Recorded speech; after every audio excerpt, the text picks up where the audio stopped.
Chapter 121. Thera's Perspective. When chaos exploded around her during her watch, she and Steph were dragged into the ground before she could even react, and in that moment she was sure she would die to the very element she'd been working so hard to tame. She did the best she could to keep the dirt from sliding down her throat when she felt something latch onto her wrist and her mana pour into it in an unending torrent like a path had been created for it to move out into. And whatever created it quickly felt the backlash of the act as it exploded like so many staves she'd passed her mana through had before. In the back of her mind, where she wasn't concerned about dirt filling her mouth and lungs, she noticed a thick wetness where it happened, and she didn't think whatever felt the effects of her power was a simple tool. But she still didn't know what was going on and why whatever it was that had her dragged her off into the earth. Hours passed, and whatever the creature was had placed a limb over her face to keep the dirt out. But it was still a struggle. The panic had subsided with time, though, and she was able to think clearer, at least enough to wonder why whatever this thing was had kept her alive, and how her companions were. Had they all been taken too? Had they escaped and were looking for her? Would she ever stop being pulled through the ground, mercilessly beaten by any roots and stones that were down there? Most of those questions were answered when she was finally pulled to the surface to find Steph and Wedro were there as well, though her blood went cold when she thought about what that might mean for Ben. And it only got worse as their captors were revealed to be the worst possible option that could exist in the wilds. Demons, and dozens of them. It seemed they had been the real prey all along, as their targets had captured them for reasons she couldn't begin to imagine. It simply didn't happen. Demons killed people they had no reason to take prisoners. Why would they? They were mindless killing machines. At least that was what she thought until one spoke. 3 of them, It's not enough to strengthen these lot for what I need, but it's a start, especially you. Spoke one with a mostly hominid shape, with sharp claws that looked equipped for both digging and fighting, and the thick red scales and violet eyes that were characteristic of their race. Turned to look at Thera, specifically her wrist. How so much can exist in a single body is something I can't believe, but it looks like 1 mana viper won't be enough. Without another word, the talking demon pointed to the surrounding ones, and 2 of them responded, bringing over some sort of snake-like creatures that as soon as they were released slithered over and latched themselves onto her. She couldn't help it. As soon as she felt the jaws of the 5 monsters pierce her flesh, she screamed. The pain wasn't immense, but the situation was terrifying. For all she knew, she was being poisoned by the things with no hope of escape. She could potentially bring the cave down on them with her magic as a final act of resistance, but it would kill her and the other 2 as well. That is, if they were even still alive. She saw a mana viper wrapped around each of them, and if they were poisonous then they could already be dead. If that was the case and she felt herself fading, then she'd have to at least try to take as many demons as she could with her, no matter the cost. As hours passed, the snakes that had wrapped around her were frequently changed out by the same demon that had captured her, and Thera could see it was coming under the effects of her charm. Thankfully, it hadn't become violent as a result, but it was curled up by her feet, and each time another came near her it screeched and scared it off. She was sure if she should be thankful or not. It didn't seem to be intelligent like the other one was. None of them did, so she couldn't try to take advantage of it by directing it to attack the others for her, but she still didn't have any options. She was trapped, and the other 2 weren't waking up. The only positive was that the talking one hadn't come back. That one creature horrified her more than any other by virtue of its existence. If a monster that was already known to be as dangerous as a demon had intelligence as well, how much worse could it become? The only greater concern she had was whatever happened to Ben. If he wasn't here, then she didn't think he'd had any way to escape. But if that was the case, there was only one thing that could have happened. An option she couldn't let herself accept no matter what. He can't be dead. There must have been some way for him to make it out of that. There has to be. But how? A smaller part of her asked. He can't fight with just a Zeroth-level skill, and he can't have run from a group this big when his agility was so terrible. He couldn't have escaped. But the logic didn't matter. Even if there was no other option, she refused to let herself believe her only friend had died. As her thoughts circled on the matter, an experience that she'd only felt once before occurred. A voice spoke within her head. "Is that Analia?" her god said with a small laugh. Analia, I apologize if the situation has me less polite than I should be when having the chance to talk to you. But is there anything you can do? As relieved as she was to hear that Ben was alive, the fact that the other two remained unconscious for the entire time she'd been able to see them was a concern in itself, not to mention that no matter how she racked her brain, she couldn't figure out a way to escape. Her god was silent for a moment before making a request. Thera told her everything she knew, from the talking demon to the strange snakes that it called mana vipers they kept latching onto her. It wasn't much, but it was enough to make her god sound concerned. And are my parents aware? She told her regretfully. Thera grit her teeth. Her father would regularly go out into the world to talk with the spirits he ruled over, but it just had to happen at the worst possible time. When Analia got in contact with her, he'd been her greatest hope for escape. He was usually only gone for 2 weeks at most, but who knew if she'd still be alive by the time she got back? Analia told her calmly. Wait, you mean? Chapter 122. They got back to the camp and collected what they could, giving Ben more options to work with, and he started trying to think them through. He essentially had access to earth, death, and charm magic through his rings and barrier magic through his retrieved gauntlet. He was cursing himself for not grabbing space and time from Wedro when he could have, but there was nothing he could do about that now. Unfortunately, Will didn't have any magic himself, but that didn't mean other skills couldn't be put to use. It just came down to how he did it, and he immediately got preparations started to make use of death magic in particular. The first thing he did was have Will search for a number of plants in the area he'd shown him examples of, and then got to work on a few large rocks, breaking them down with his enchanting to make a mortar and pestle, as well as a large jar and something that could act as a bottle once he was done, with a hunk of wood to act as a bottle stopper. It was quicker than he would normally be, but given that he wasn't trying to make a statue out of the stones, he didn't need to worry about the look of the end product, instead focusing on how fast he could make them fit his needs, and was able to complete it within an hour. By the time he was done, Will had come back, arms loaded with plants as he panted for breath. Ben knew his friend must have run around as hard as he could without a break, but he couldn't rest yet, nor would he want to when there was still work to do, and sent him off to fill the jar he'd made with water from any source he could find while Ben got to work on what he was wanted to make. Lifeblood potion, more specifically a failed one. The potion itself was surprisingly simple to put together. 5 different plants went into it, each in a fixed ratio. So long as the ratio was correct, it would work like a charm, and even if the ratio was a little off, then it would just significantly weaken its effect. What gave the potion its well-known and lethal side effect should it be made wrong was confusing its rarest ingredient with an abundantly common look-alike, which he now had in spades. With ingredients gathered, he started stripping the parts of the plants he would need and grinding each up into a fine paste, mixing them and blending as he went to get the smoothest consistency he could.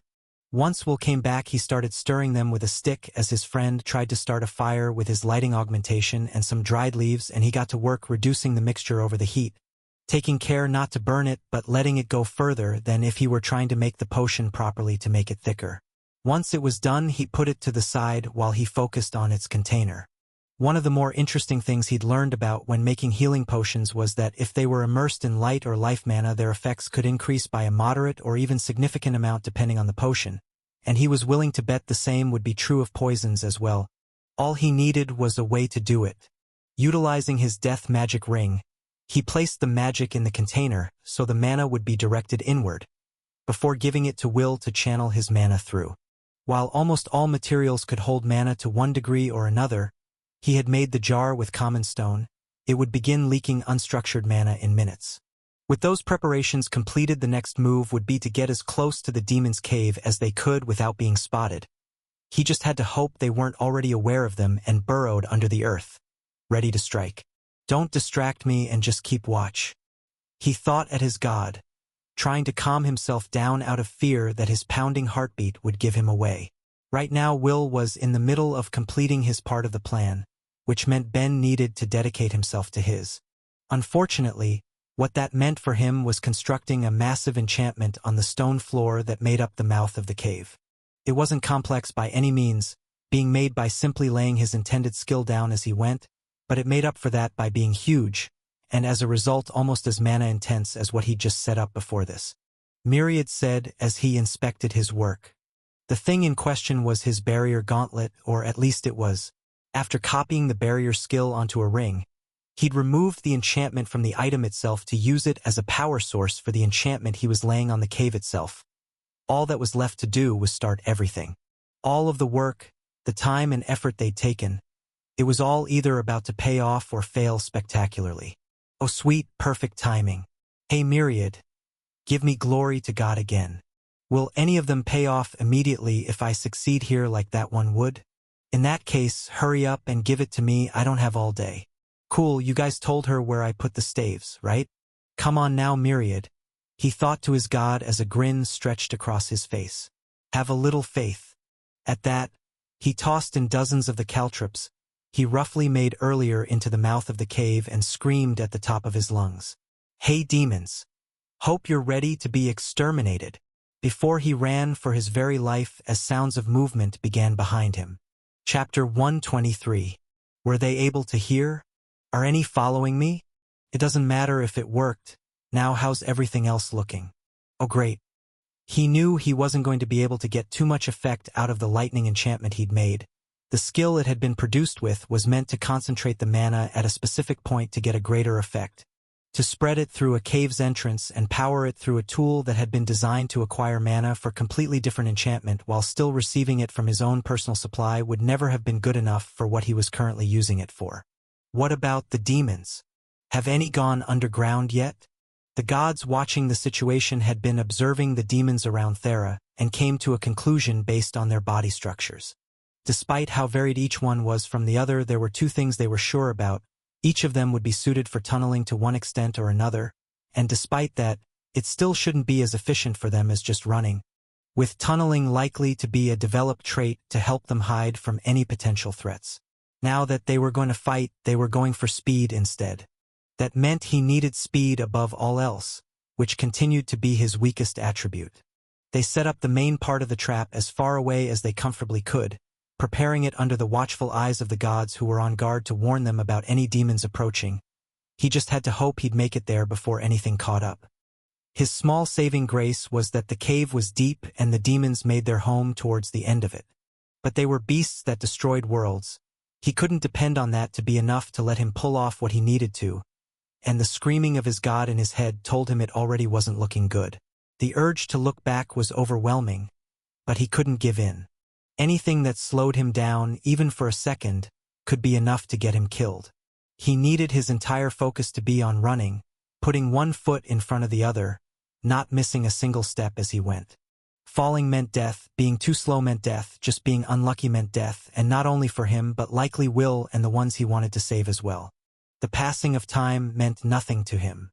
Even though it could only have been a few minutes, it felt like hours, and worse, beyond the sound of his own heart beating in his ears, he could hear something else. Footsteps, dozens of them pounding against the forest floor and only growing louder as the seconds ticked by. As fear started to grip his heart, he saw his target. What looked like a plain dirt area in front of him, with Will waiting at the end, crouched down but ready to fight. All that mattered was if Ben would live to make it to him. Saying a quick prayer and hoping against hope that all the untested components of his trap wouldn't get him slowly and painfully killed, he crossed the dirt expanse, not slowing down for a second as he could feel the pounding of the earth behind him. He was almost there. Will was only a few feet away. His god suddenly screamed at him, but there was no time for him to react, and he felt thick claws tear across his back, ripping his flesh open while at the same time pushing him and the creature that attacked him across the boundary he'd needed.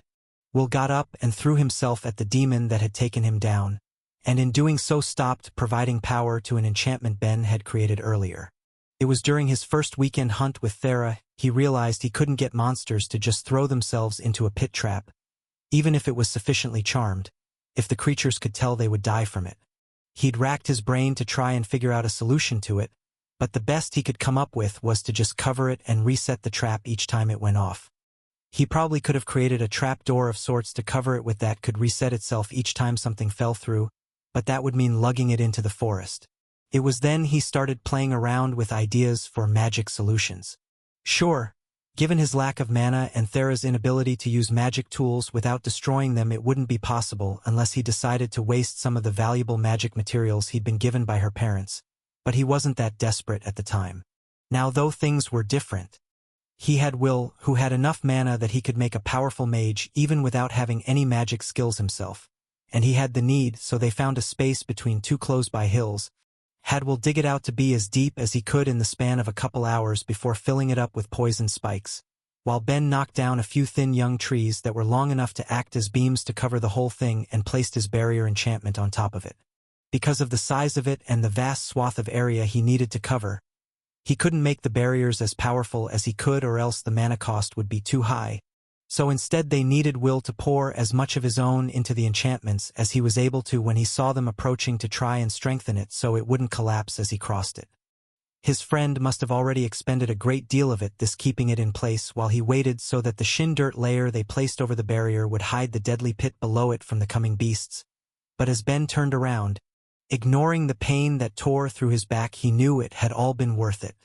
The force of their fall and the weight of their bodies ensured the spikes did their job, and screams of pain filled the pit as the survivors felt the poison enter their bodies, rapidly rotting their blood from the inside and filling them with agony.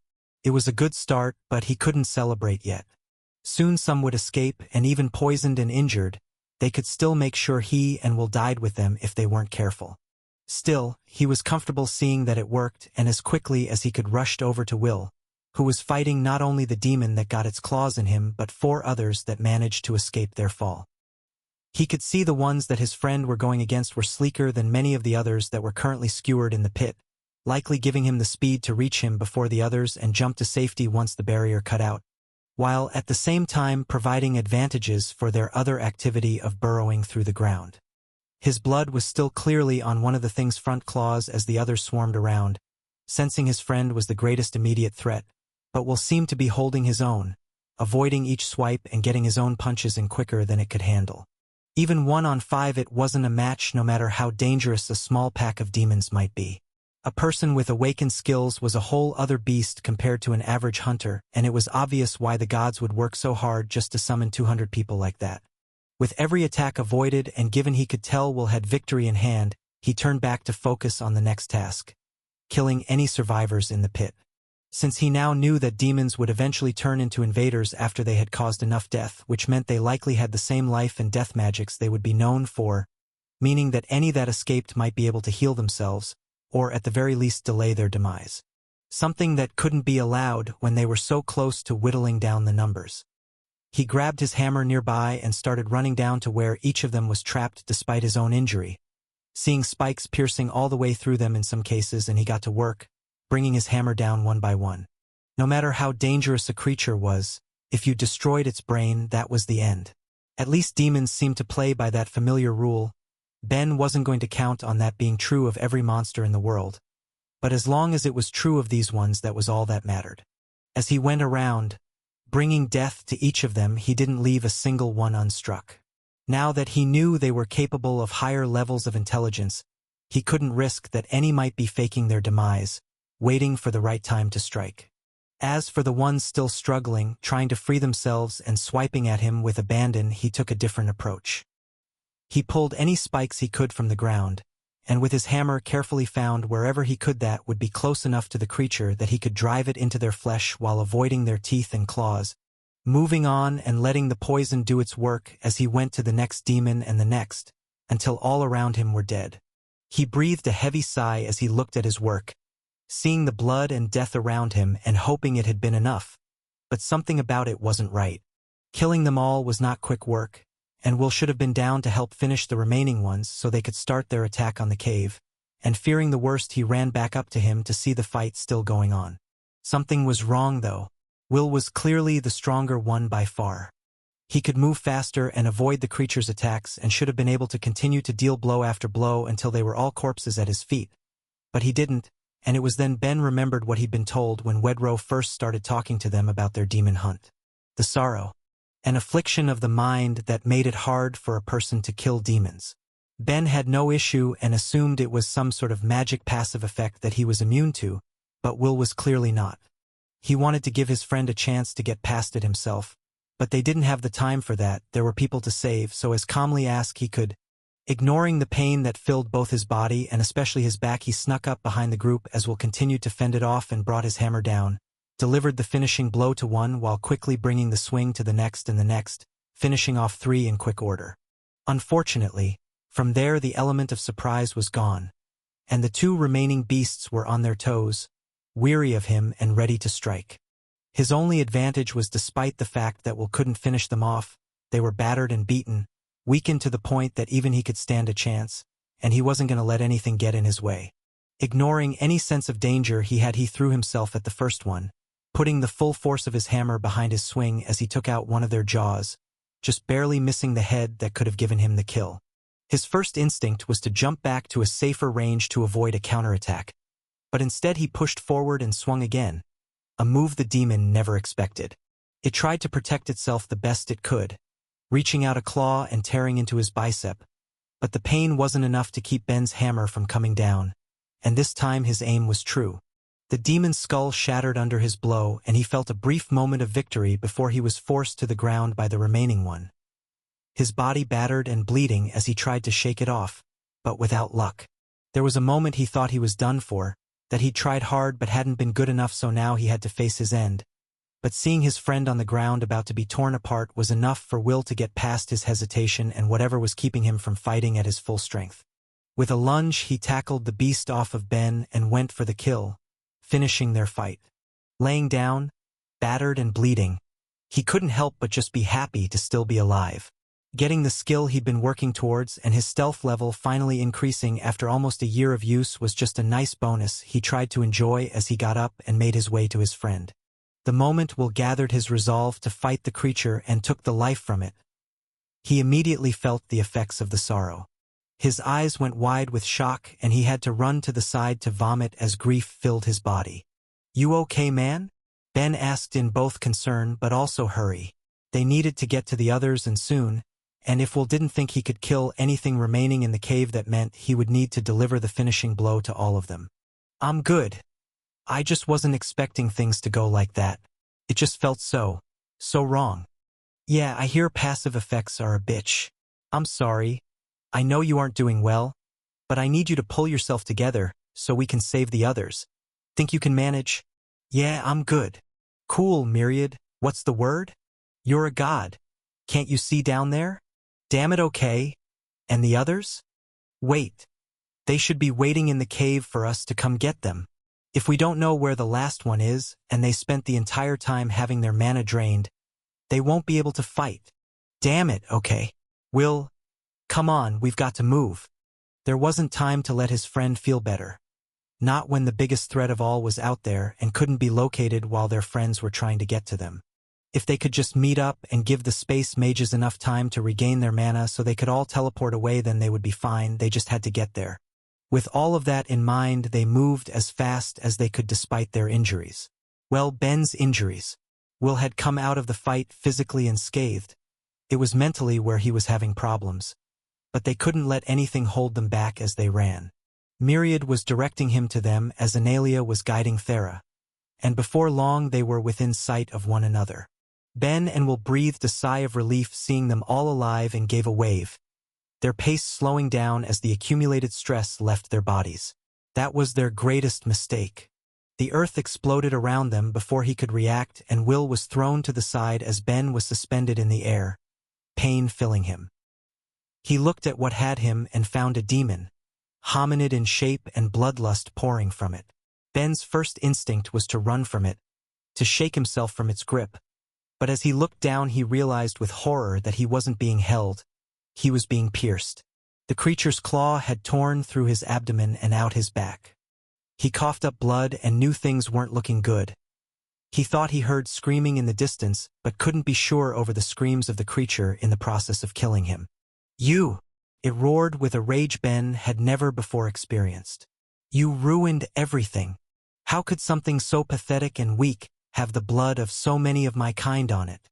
Ben knew with a level of certainty he was done for. A claw tearing through his internal organs wasn't something he could just walk away from, and he could already tell the monster that had him was leagues above anything he'd seen in the world. It was like being in front of a mountain he knew he couldn't climb. So this is an invader, he thought to himself, and could only be grateful it hadn't run out with the rest of the demons when he hurled his taunt into the cave. If this creature treated him seriously from the start, then things would have gone much different. And yet, despite all of that, Ben was still feeling like antagonizing it. Says the guy related to a big pile of corpses. He wished he could have thought of something more clever, but the pain was intense and he wasn't sure he had much longer. Still, it got the job done as the creature's rage became so thick he thought he could cut it. He was sure the thing was going to finish him then and there, but instead it stared at him for a moment before turning to his friends and stretching out a hand, prepared to attack. "No!" Ben yelled, unwilling to let this monster go through with whatever it had planned, and did the only thing he could think to do. He connected with it. All of the pain he'd been feeling from the beating he'd taken rushed into the creature as the creature's overwhelming rage rushed into him, and Ben felt it preparing a skill, the effects of his connection not being enough to shake a monster like this, so he did what he could to make it worse. Using both of his minds and the effects of his 4 levels of blessed focus, he directed every bit of himself to feeling the pain he was in, exploring his suffering in the most horrifying way he could so the invader would have to feel it too, and it was just enough. The flow of whatever skill it attempted was disrupted, and it was enough for a swift counterattack from the others while it was distracted. Ben wasn't even sure what they did. One moment he was connected to the monster, seeing the rage on its face, and the next the connection was broken almost instantly, and its head was gone. It took a moment for the creature's body to realize that fact, but when it did it collapsed on the ground, Ben coming with it and feeling the pain of the fall. He was still stuck on its arm, but it didn't matter. Everyone was safe and he was feeling tired. All of the stress that accumulated since Thera was taken had left him, and he closed his eyes. Chapter 124. Thera's Perspective. "Hey demons! Hope you're ready to be exterminated," she heard being yelled into the cave from a voice she knew well. "Ben?" her god said, worry filling her voice. The talking demon, who Analia had explained was an invader, had returned by this point and was sitting amongst the other demons, and upon hearing the yell sent the majority out to hunt Ben down, leaving only 5 in the cave with it. Thera couldn't help but be terrified for her friend. There was only him and Will. How would he manage against all of that? "How am I supposed to do that, though?" She was pretending to be asleep, her eyes open only a crack to watch the room. But the invader seemed to be able to sense that she still had abundant mana and was keeping a close eye on her to be safe. She wouldn't be able to fight it, let alone the other 5 demons in the cave. She waited patiently, hoping that an opening would come where they could escape, but the advantage she got was far smaller than she'd hoped. As the time passed, the invader began seeming more and more agitated until it left the cave, but the demons remained. Still, it was the best she could hope for. The only question was what to do about it. She supposedly had a staff waiting for her outside, but she wouldn't be able to get it. That meant that if she wanted to do anything it would have to be with whatever power she could muster herself. But would she be able to control it without bringing the entire cave down? She could always wait and hope that Ben would succeed, but she couldn't be so optimistic. If he failed, then she would never have a better chance than this to do anything. She couldn't let it go to waste. She looked to the ceiling of the cave above where 4 of the demons laid, thick stalactites hanging from it. She and the other 2 were far enough away that they would likely be fine, but the biggest issue was the last demon laying by her feet. Whatever amount of charm it was under had made it want to cling to her, only moving when it went to replace the mana vipers, which meant that was when it was time to strike. Luckily, she didn't have to wait long. The demon walked up to her and took hold of the mana vipers biting into her arm. Their teeth were thin and small, but the experience of having so many bite into her repeatedly like that was still unpleasant, and having them removed was a relief. As the demon walked over to drop off the ones that had been feeding off her where the other demons lay, she took her chance to strike. Raising her hand, she reached out with her mana towards the stalactites, trying to bring them down. She needed to be delicate, more careful than she'd ever been before. If she messed up, the risk of all of them dying was too great. All she wanted to do was bring down the stone spikes onto the demons below, and with an effort of will she exerted her mana. Unfortunately, her control was still lacking, and she pulled the entire ceiling above the demons down instead, thoroughly crushing them all. Oops. A small part of her was horrified at killing them, but she was able to recognize it as a result of the sorrow. Knowing she was feeling the final effects of a creature's skill made it easier to deal with, but the worry about what came next had an even greater effect. Analea advised, "Will do." She thought to her god awkwardly, rushing over to Steph and Wedro to rip the mana vipers from their flesh before struggling to carry them out. While her previous dancer job gave some bonuses to strength, it was still her lowest attribute by far, and she had to treat Wedro's long worm-like body as she would a scarf just to be able to quickly pull Steph out in her arms. Leaving the cave was exhilarating. Being trapped there amongst the greatest threat to her planet had been a terrifying experience, made worse during the walkout as rocks occasionally came loose from the ceiling. But breathing the fresh air was something she wouldn't be taking for granted again. She put the other two down as she went to look for her staff, Analea directing her to where it was hidden while Steph and Wedro they slowly woke up after being freed from the vipers. "Ah, what happened?" Steph asked, recovering from the effects of constant mana exhaustion quicker than Thera expected considering how Ben usually handled it. But then again, Steph and Wedro were proper mages. They likely had more experience dealing with it and training to react quicker after it. Passing out in a fight was deadly after all. If you did end up mana exhausted, then the correct move would be to get up and away as soon as possible. Wedro was looking for answers too, so Thera explained as well as she could what had happened to all of them, and what Ben and Will were in the middle of doing as a result. "Then we have to help them," Steph yelled after learning everything that had gone down. "We can't just leave them to die." Wedro, however, was less willing to rush to their side. "If we don't let our mana regenerate more, we'll be nothing but potential hostages. It would be safer for all of us to wait." Thera was torn. She wanted to rush to Ben's side to help him, but she was the only one with any mana. If she ran off, they would be defenseless. Analea spoke in her mind, breaking her train of thought. "Then that makes the choice significantly easier, doesn't it? All but one of the demons is dead. Unfortunately, it's the most dangerous one by far, but we'll be better off regrouping with the others than just staying here and hoping it doesn't catch us while we're defenseless." "And how could you possibly know that?" the worm asked curiously. "My god told me." A statement that could end any argument on the matter. They rushed through the woods, but the emotional payoff was immense when they saw Ben and Will off in the distance waving to them. Thera let out a breath she didn't realize she'd been holding and felt her entire body relax. They were all together again, and as soon as Wedro and Steph had enough mana they could get home. Seeing her friend made her renew her energy as she and the others picked up their pace to meet them as her worst nightmares came true before her eyes. The ground beneath Ben erupted and Will was thrown to the side as the invader tore through the earth and impaled Ben on its arm. She thought she heard Steph scream. Maybe she had herself. It was impossible to tell. Her breath caught in her throat and time felt like it slowed down. She could see the monster saying something to him but couldn't tell what, and she knew the shock was impacting her actions. It wasn't until it stretched out a clawed hand towards them that she acted, raising her staff and pouring all of her rage into a single earth spear. In the back of her mind, she knew she wasn't quick enough to attack something like that, but the invader hadn't made its move. Ben was surely buying time and she couldn't let it go to waste. More mana went into that one spell than she'd ever forced into such a controlled attack before, and let it loose with all of the emotion she couldn't contain watching her friend slowly die. Her staff turned to dust in her hand as the speed of the spell firing created a powerful gust of wind around them. Her aim was true and the demon didn't have time to react to it. Nothing could. Its head was destroyed in an instant as her spear continued to tear through the forest, but she ignored everything else as she ran towards it as it crumpled to the ground, taking Ben with it. She screamed his name but got no answer. All she knew was that it was bad.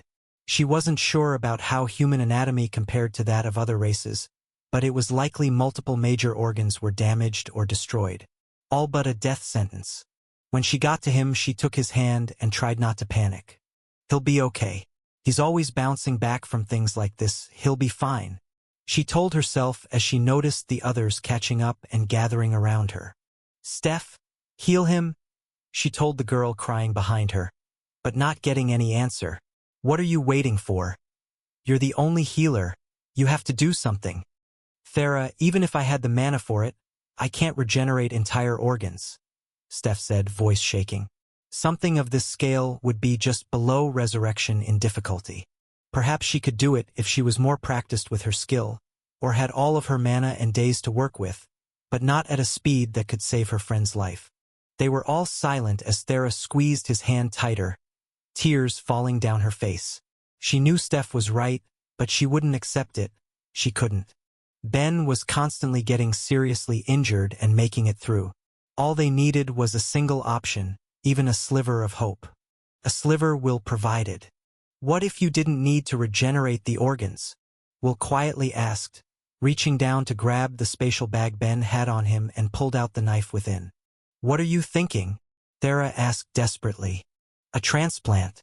Ben needs organs and that, he said, pointing to the demon's corpse, has all of its own in good shape. You can't just shove random organs into someone and expect it to work, Steph argued. We don't even know if demons have anything comparable to human organs, and even if they do, it's basically certain they'll be rejected. All we'd be doing is giving him a more painful and drawn-out death. Or time for us to find another solution, he argued. Thera's right, we have to do something. I just need to know if it could work. It might. It was all Will needed. He took the knife and cut open the creature's chest, revealing the organs within. Thera could tell immediately that its internal structure was nothing like a succubus, and judging from Steph's reaction, the same was true for humans. If they couldn't even tell what they would need to try with, then all they could do was pray for a miracle. Luckily for her, Analia was still listening. Thera immediately did as she was told, passing on the instructions as they got to work. None of them had time to be squeamish when the amount of time Ben had might only be in the minutes. Steph got to work using her high life magic to attach the organs as quickly as she could before closing the hole in his chest, pushing past her limits and mana to save his life and falling into mana exhaustion, but not before getting what she needed to done. Will caught her as she passed out, and Thera let herself breathe a small sigh of relief, thinking they were done until Analia spoke up. What? She asked in panic. What do you mean not good? Aren't we done? Steph got everything attached. What else is there? Damn it! She screamed, not caring about the others around. They knew she was talking to her god, so they knew it couldn't be good. How were they supposed to deal with that? Steph had used up all of the mana she'd regenerated since they'd escaped the cave. She didn't know what her mana capacity was, but there was no way she'd be able to keep that up until they made it somewhere with a proper clinic, especially when the girl was already running on fumes. There was only one person amongst them who could. Tell me what spells I need to use. I'll make it work. Just tell me what I need to do. Please. Analia heard the desperation in her believer's voice and gave in, having faith in the half-spirit as Thera placed her hands over Ben and focused. She remembered how Steph had felt when using life mana before, when they'd connected and tried to feel the same, to make it work through force of will alone if she had to. Nothing happened, but she didn't give up. She couldn't. She didn't care how hard it would be. She needed this to work. Still nothing happened. I can't just let him die, I can't. She felt mana pouring out of her in a torrent. The earth shook and creatures miles around started moving in her direction, but she didn't care. Those weren't the magics she needed. All she was trying to get was whatever tiny trickle of life mana existed within her, so she could turn it into a stream. Rocks started pulling themselves from the ground and hanging in the air as the closest beasts in range got to them, needing to be fought off by Will to keep them all safe. But none of that was important. She would spend 1,000 people's worth of mana and permanently reshape the untamed lands if that's what it took. And she tried even harder, feeling more and more mana escape her. Amongst all the chaos her uncontrolled mana was causing, other effects not so easily seen were taking place. The roots of grass and surrounding trees grew deeper and thicker, while at the same time mold spores began securing to the various leaves around the forest, and fungi as a whole proliferated. Worms and bugs beneath the surface were strengthened by the mana they felt, while nearby flowers bloomed and Ben's breathing grew just a little easier. Chapter 125. Side Story: Gods and Demons. From there, you'll need to alternate between casting Detoxify and Low Heal constantly until your space mages have enough mana to transfer you all. Analia told her believer as she watched above in her realm. When the one called Steph wakes up and regains some of her mana, get her to cast the highest form of Detoxify she can manage on him, as well an immune enhancement everywhere but the organs that have been transferred. If those receive an extreme immune response, he'll likely die immediately. Thera didn't say anything and simply did as she was told, but her god wouldn't fault her for it. She had to put all of her focus into using a level 0 magic she'd only just acquired on someone whose resistance to it would trouble anyone but an awakened skill user. The fact that she was pushing herself so hard was something worthy of praise, which Analea was going to ensure she would get. After all, Thera had been an uncut gem for too long. It was growing time for the world to see what she would be capable of given the proper resources. "I really can't thank you enough," said the floating cube beside her. Myriad's voice was filled with worry, and none of the other gods present could fault him for that. He was well known for the longest time for his unfortunate state, trapped in the same condition as the forbidden gods by virtue of his people's sacrifice to deal a major blow against the invaders. While many gods felt discomfort around him due to his nature as a partially artificial divine being, as well as the extreme act his people committed as a final defiance over those who would lust for their world, enough others took pity on him as he made his way to this world, sharing some of their own meager faith and giving him work to ease their own burdens as an excuse to provide some of the power they'd receive as payment. In the centuries he'd been on the world, it was genuinely nice to see the pleasant little cube get a believer and grow his faith, if only a little, and now that his apostle who helped make all that possible was in such a state, none could blame him for his concern. Unfortunately, Ben is still far from safe. I've heard the reports from their world that such treatment is possible, but we lack those strengths, and worse still that the organs had to come from an invader. Even if he gets back, it's impossible to say how long it would take a life mage to adapt them to his body. If only the life gods hadn't had to weaken themselves just to construct bodies for the otherworlders.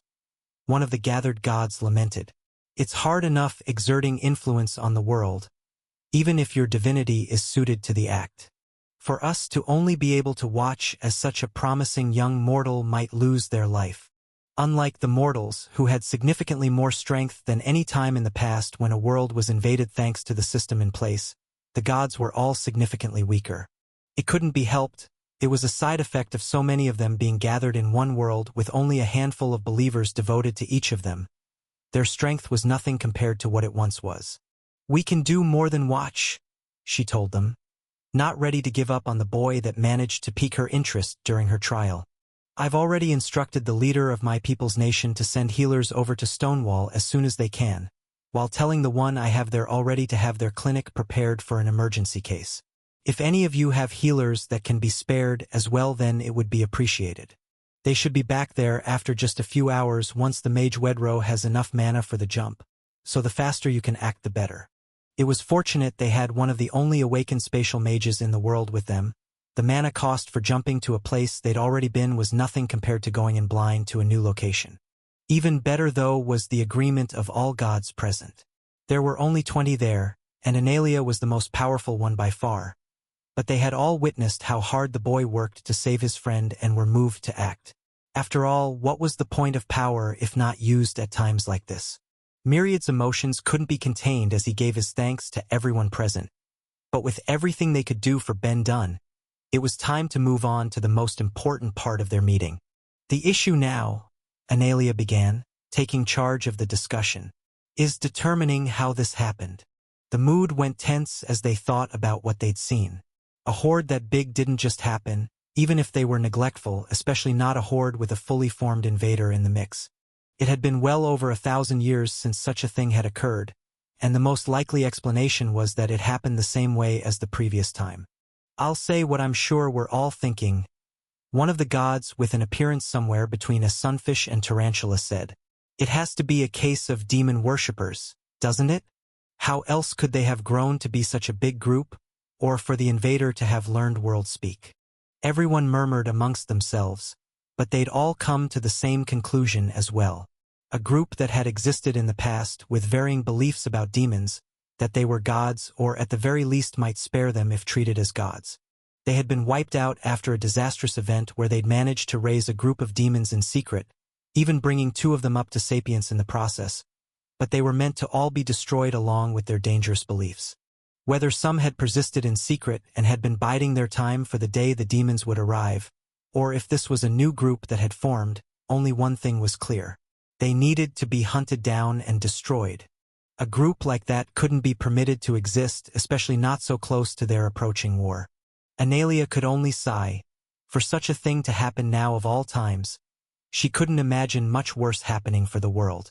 For now, I'll make sure to pass on the message to all of the other gods, and it would be best to inform the leaders of your faith and nations. If a group of demon worshippers have been working in secret for who knows how long, then there may be more hordes out there, or worse, more invaders. We'll need to all begin investigating immediately. The agreement was unanimous, and they all went their separate ways to begin pushing their people into motion, feeling a crushing fear within themselves that it would be their own precious mortals that would prove to be the world's undoing. A figure silently walked through the forest, its invisibility keeping it safe from prying eyes as it made the long trek home. There was much that needed to be said to its people, decisions that needed to be made, but that would come second. As he arrived at his home, he ignored the questions of the people surrounding him. They would get their answers in time. Instead, he made his way to the center of the village and stopped before one of the many statues their ancestors had painstakingly constructed, kneeled down before it, and began to pray. A voice spoke in his head. "I have my lord," it spoke aloud, letting the gathered masses hear his half of the conversation at least. "I'm sorry to say, but before I could eradicate the wise beast and retrieve the lesser ones, they were found by a group of strange ones." The voice said, keeping its tone neutral. "I must apologize. Given the information I had, I wasn't sure if collecting the lesser ones like you ordered would trump our founding rule of not interacting with the strange ones, so I resolved myself to wait to the side to see how events would transpire, and as a result all of the lesser ones were killed. I am ready to accept any punishment you deem fit for my failings. It would have been better for the ones who found the lesser ones to be killed, but the voice couldn't fault him on that. It acted on the information it had, and a resource like him couldn't be wasted just to punish it. "Pardon my insolence, my lord, but is that so necessary? My presence was not detected and our group has grown large. It won't be easy to move everyone, especially the young," it said, a hint of anger coming to its voice for being questioned like that. The figure looked up to the statue, violet eyes shining in the few remaining hours of daylight filtering through the trees. "It will be done." Chapter 126. Ben felt himself slowly waking up for the first time in what felt like ages, but he didn't open his eyes. His memory seemed blurry, but his body felt good, like a massive weight had been lifted from him, while at the same time he was freed from a terrible pain he couldn't quite remember. He wanted to enjoy it while he could. The bed he was in was comfortable enough, though it didn't feel like the one he had at Sonia's, and he was content to just lay there, letting his mind wander as he did until a thought interrupted him. "Wait, why do I have 3 now?" With the revelation he'd leveled up complex mind came the memories of everything that happened, and he bolted upright and opened his eyes, shocking the person by his side. A fully cloaked figure who had been sitting down reading a book but threw themselves at him as soon as he was up, wrapping him in a hug. "Oh, thank the gods," Thera said, squeezing him as if he would try to escape otherwise. "You're finally up." He hugged her back just as hard. The last thing he remembered was that the invader had been killed and he was sure he was going to die, but she had been safe. To see her sitting there was the greatest relief he could ask for. "I'm so glad you're safe," he told her, feeling the tension leave his body. "And the others?"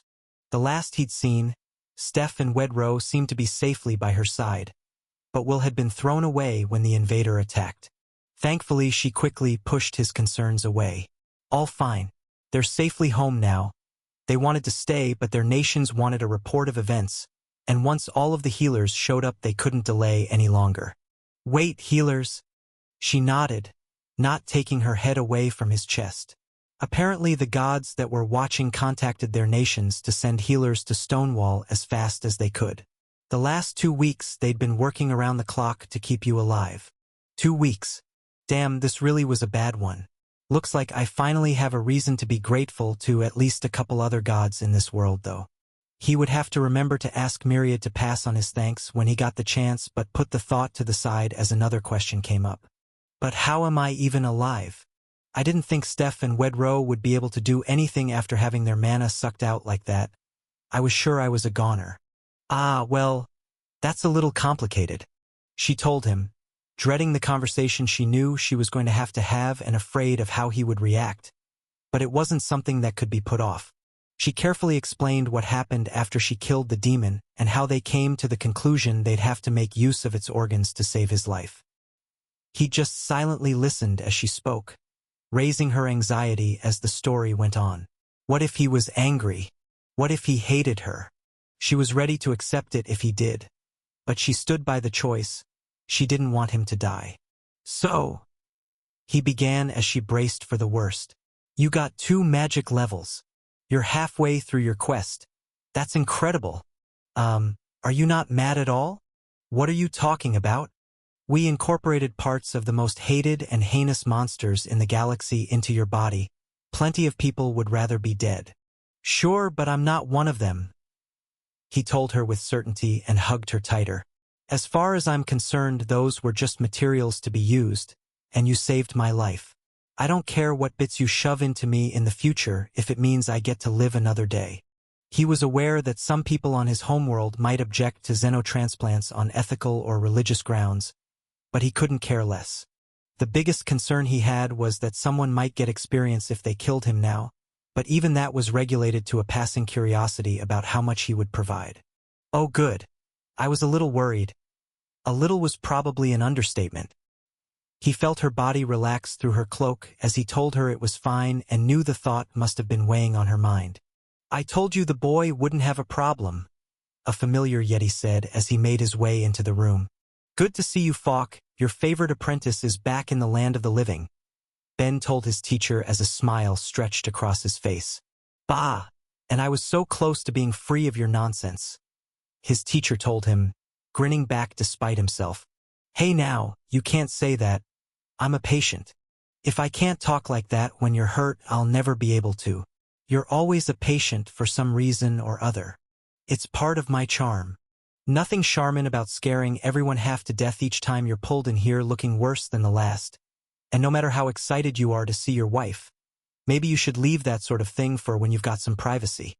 Thera was horrified to realize she hadn't let go of him since he'd woken up and he was still hugging her, so she slipped from his arms and awkwardly went back to her chair, making a half-hearted comment about not being his wife as she did. His teacher gave a little chuckle at his niece's embarrassment before he went on. How's your body feeling? Anything off? No, I feel incredible actually, like I was never even injured.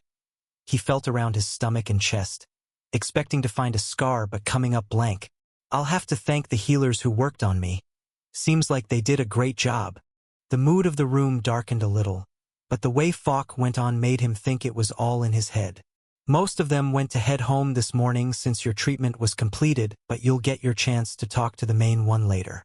If you're feeling up to it, you can come to the shop once Sonia gives you a look over if you want. A lot of things have happened that I think you'll be excited for. Sure sounds good. But what time is it? Even if I just woke up, I don't want to be out too late. You're fine. It's just before lunch, so you have plenty of daylight to burn. Wait. Why aren't you watching the shop if it's this early? 'Cause I needed to check on my accident-prone apprentice, obviously. Now get that grin off your face and let's get you checked out. Sounds good.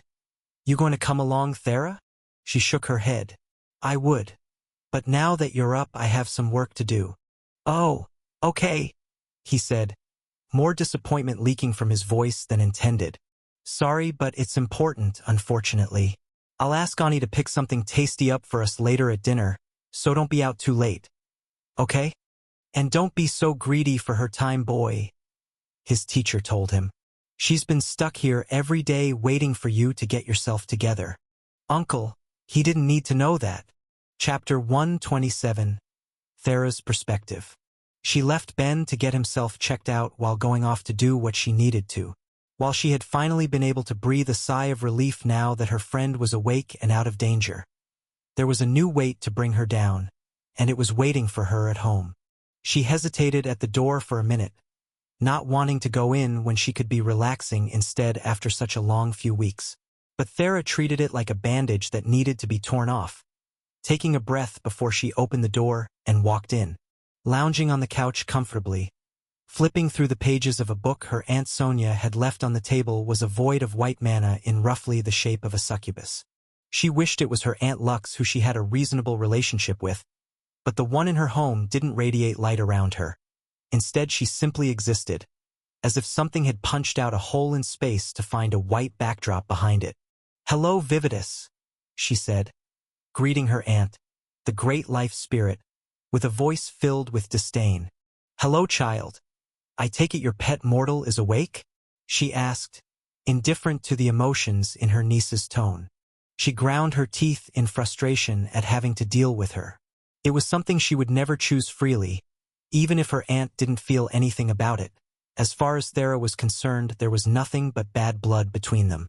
But as much as Thera disliked her Vividus, she couldn't be too rude. Not after getting her to save Ben's life. Thank you for treating him. Now if you could tell me what you want, I'll send you on your way." What do you mean by that?" the spirit asked in genuine confusion, the first emotion Thera had seen from her since she arrived in the morning. "What do you mean? What do I mean? You must have come here for a reason. I know you don't like leaving the Life Valley where you can run your little experiments, so what do you want?" "Child, I am here because you called me." She sounded genuinely confused, but Thera didn't believe it. "Why would I call you? No offense. I'm grateful you saved Ben's life and all, but I still hate your guts." The idea of calling her aunt of her own free will like that was unimaginable to her. She thought of Vividus so rarely it didn't even cross her mind that she might be able to do something for Ben. Of course, those feelings didn't stop her from asking for help when she showed up in the morning, but they weren't the types to meet up over something like familial affection. "If that's the case, then the air spirit misled me. I'll be on my way after I check the boy's condition tonight." She was about to pick up her book to continue it when Thera stopped her. "Wait," she said, head in hand. "If you heard it from an air spirit, I know what you're talking about. I just wasn't expecting you." When she'd requested the help of an air spirit to send any life spirits her way, she'd never expected her aunt. In fact, the only reason it wasn't the least desirable outcome was because of the timing. Her aunt seemed to want to know the reason she'd been asked to come here, and feeling awkward that she actually was the reason explained everything, albeit briefly.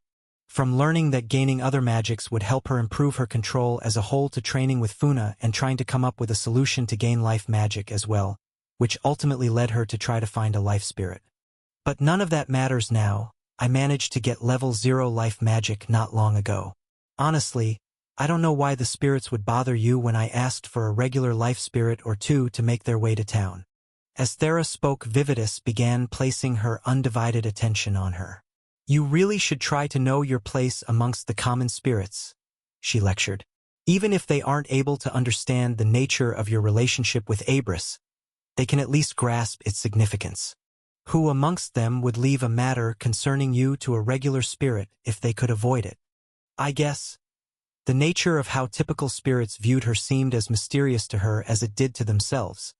But she knew that even if they didn't understand parent-child relations as creatures that didn't have any themselves, they were capable of comprehending friendship and seemed to view her connection to her father as something similar to that, though much deeper. "More importantly, though, you say you actually managed to get life magic?" her aunt asked, a hint of excitement tinging her voice. "What are all of your current magic levels?" "Earth is 4, Charm is 1, and Life is at 0. Why?" "You've made impressive progress to get Earth so high so fast," Vividus said in a way she'd never heard from her aunt before. Her voice held approval in it. "All right, I've decided. No reason to waste a trip out here. There's a training ground nearby, correct? Let's go out there." She fired off a spell that Thera couldn't understand, but she wasn't going anywhere with her, at least not without an explanation. "Why, what do you want?" "Obviously to improve your magic." "All right. So what were you going to teach me?" They'd made their way to the training grounds and gotten plenty of strange looks along the way. Not many people in the world had the opportunity to see a great spirit, and since only a handful of people in Stonewall knew of her heritage, that meant the majority of residents they passed no clue what the mysterious white void they were looking at actually was, nor why it was with the town savior/outcast/menace depending on who was asked. That was something she could ignore though. Thera was used to receiving looks when she was out, and that chance that she might get something useful from her aunt for the first time was interesting enough that she decided to give it a go. She was aware that life magic had a couple applications outside of healing, but it would be hard to find anyone outside of the Great Life Spirit who was knowledgeable at them, let alone as proficient as Vividus was sure to be. And yet, despite being willing to swallow her pride for a chance to learn more about the magic skill she'd gained, that wasn't what her aunt had in mind. If you want to learn any advanced life magic, then come find me once you're at least level 6 and focus on the healing spells the average life mage is proficient in. As it stands, you're too much of a beginner for anything interesting. What? Then why did you bring me out here? She asked in a huff, annoyed she'd let herself get her hopes up that her aunt might be useful in training her for once. Simple really. Funa made a mistake in what she taught you. I'm simply going to correct it.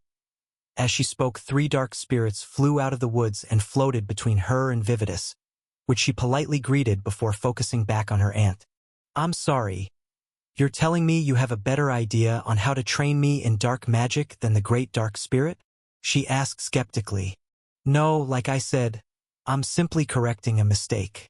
You might have access to dark magic right now if you could feel dark mana. So hold out your hand and let these ones fill you with their mana. Hopefully 3 is enough. She did as she was told in the small hope it would help, but it didn't stop her from arguing. I have an overwhelming amount of dark mana. Since you clearly haven't been paying attention since my birth, that's been my main problem. True, but you aren't feeling dark mana, you're feeling charm dark mana. The charm is applied to it before the mana leaves your soul. You'd never know what it feels like to use dark mana without it. Now stop arguing and focus. Using an afternoon won't be any great loss for you. As much as she hated to admit it, Vividus was right. An afternoon was nothing if it got her access to the magic and one step closer to completing her god's quest, so she did as her aunt asked. She stopped arguing and devoted her full attention to the feeling of the mana the spirits were moving through her body. Chapter 128. Leaving the clinic took longer than expected.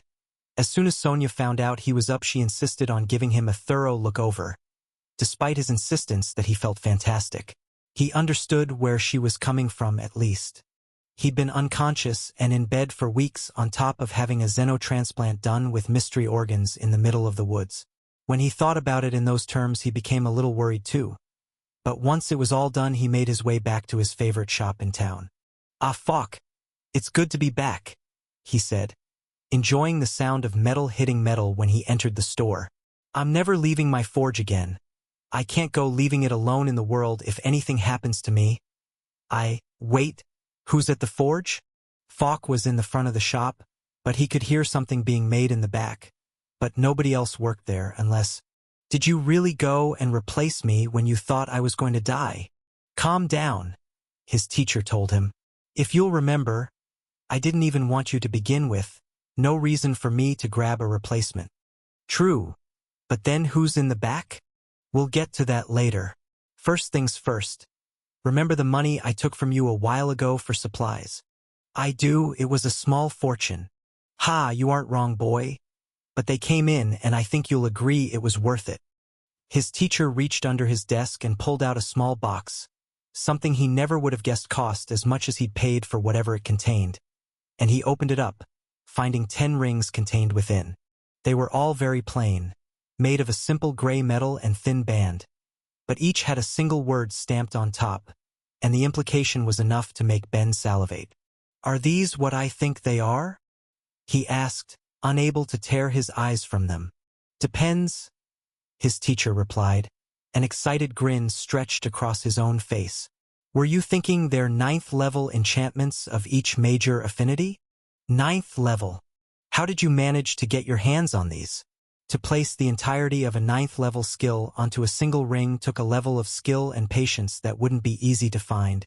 Not to mention that it also meant finding either blessed enchanters with their affinited magics trained to the point it was almost going to awaken, or finding a regular enchanter with their skill trained just as well. Neither was an easy feat. I've gotten a connection or two in my time, he said smugly. Truth be told, I was hoping to get more, but finding any enchanters that could make rings like those with a high level of either a combined magic or a non-affinitied magic is much harder than I thought it would be. So I'll keep my eyes out, but if you want anything like that, then you'll have to make it yourself. He slipped the rings on his fingers and admired them. This is already incredible, Falk. Really, thank you. Bah, don't go feeling too soft about it now, you did pay for them after all. Now aside from that, why not greet the other surprise you got? His teacher told him, gesturing to the back of the shop where he could still hear metal being hammered. What? You got me something else? He asked, excited about what it could be considering the quality of the rings. I'm going to have to almost die more often if this is the sort of treatment I get when I wake up. You're at death's door often enough as it is, and this one isn't from me. You'll understand after a bit of talking, so come on. What Ben saw making a sword at the forge could best be described as a mass of tentacles. Sky blue at the base and turning to a bright red at the tips. He found it strangely beautiful in appearance, though he couldn't identify the race it belonged to, even given how distinct it was. As far as he could tell, the creature lacked eyes or anything he would consider traditional sensory organs, but it seemed entirely focused on its work until Falk called out to it. Zandale. He's here if you're ready to finish up. It moved at Falk's voice as a ripple went through it and stopped what it was doing to walk over. I greet the Apostle of Myriad. As your teacher said, I am Zandale, Apostle of Oro. It is wonderful to see you alive after hearing what you've been through. It was his first time meeting another apostle and they seemed polite enough, but he lacked knowledge on the numerous gods of the world and didn't know what he represented. Still, manners never hurt. It's a pleasure to meet you, Zandale. Anything I can do for you? He wasn't sure why they would be here waiting for him, and they seemed confused by that lack of knowledge. Were you not expecting me? Your god contacted my own weeks ago about this meeting. Was he expecting him? Even if he wasn't always the best apostle, he at least tried to listen when Myriad spoke, but he didn't remember anything about a guest. Wait, didn't he say there would be a surprise for me when I got back? Is this it? For the time being, he decided to be polite in a way that wouldn't make his god look bad if he could help it. Myriad said there might be someone here when I came back, but that was right when I left and he was going to explain more later. Not sure how much you've heard, but I've been out of commission for a while. Of course, how thoughtless of me. It rushed to apologize. In that case, why not take a seat and I'll explain the purpose of my visit. They made themselves comfortable while Falk went back to the front of the shop to watch for customers. First off, I am the skill master. Okay? His confused reaction produced a sound he interpreted as a laugh from the creature, who was quick to apologize. Sorry for the outburst. I take it you haven't heard of me? No, sorry. It's quite all right, that's just a novel experience for me is all. How many decades has it been since that happened? It wondered aloud before getting back on track. But that means my explanation must also be longer as a result. To put it simply, I've been a follower of Oro for many decades now, and as a knowledge god, I show my faith through learning. In my particular case, I learn and develop various skills. Your god informed mine of your connect skill, and from the characteristics I've heard it sounds like it could aid the growth and development of my most important ones. So I'd like the chance to learn it from you. Well, I'd help if I could, but you must have heard it was a gift skill. I don't know how a person could get it without following Myriad. That will not be an issue, it was quick to say. I possess 4 very special skills that allow me to learn from others as well as teach them skills as well. So whenever I get the chance to learn a new skill, I typically pay with one in kind. That was the proposal your god made to mine, and when I'd heard the details of your particular ability, I cleared my schedule to rush to this town. I have hundreds, so I'm sure you'll find one that suits you. Hundreds of potential skills, and he would be able to pick one to learn. He had to wipe his mouth. The thought had him salivating. Part of him was mildly concerned that others would be able to learn Connect from Zandale instead of having to go through Myriad to get the skill, but if his god arranged it, he couldn't have been too concerned. I'll absolutely do it. Just out of curiosity, if I had other skills you didn't, would that mean I could learn more from you too? He gave a small chuckle. Of course, but as I've said, I have hundreds of skills. I'll lend you a book later containing the full list of them I have for you to go through to figure out which are possible for you to learn based on some of the conditions involved. But if you find you have any not on it, you're free to tell me. I do love a fruitful trip after all. He would keep an eye out as he read, but he wouldn't get greedy. Being able to learn one new skill would be great enough as it was, even if it sounded like there might be some conditions to which ones he could. All right, sounds good. In that case, I have time to get started if you do. Excellent. Then if you'd please grab my limb while using Connect and I'll activate my skills. It's doubtful I'll be able to gain the skill on the first attempt or that you'll be able to get whichever skill you desire on the first one either, but I'll be sure to stay in town until both of us do. A bit of time spent was a small price to pay, and he did as he was told, grabbing onto an outstretched tentacle and connecting with Zandale. He felt a small amount of mana enter him and quickly retract as the connection was made, and the connection was suddenly strengthened in the same way it was when he'd done it with Sakhel.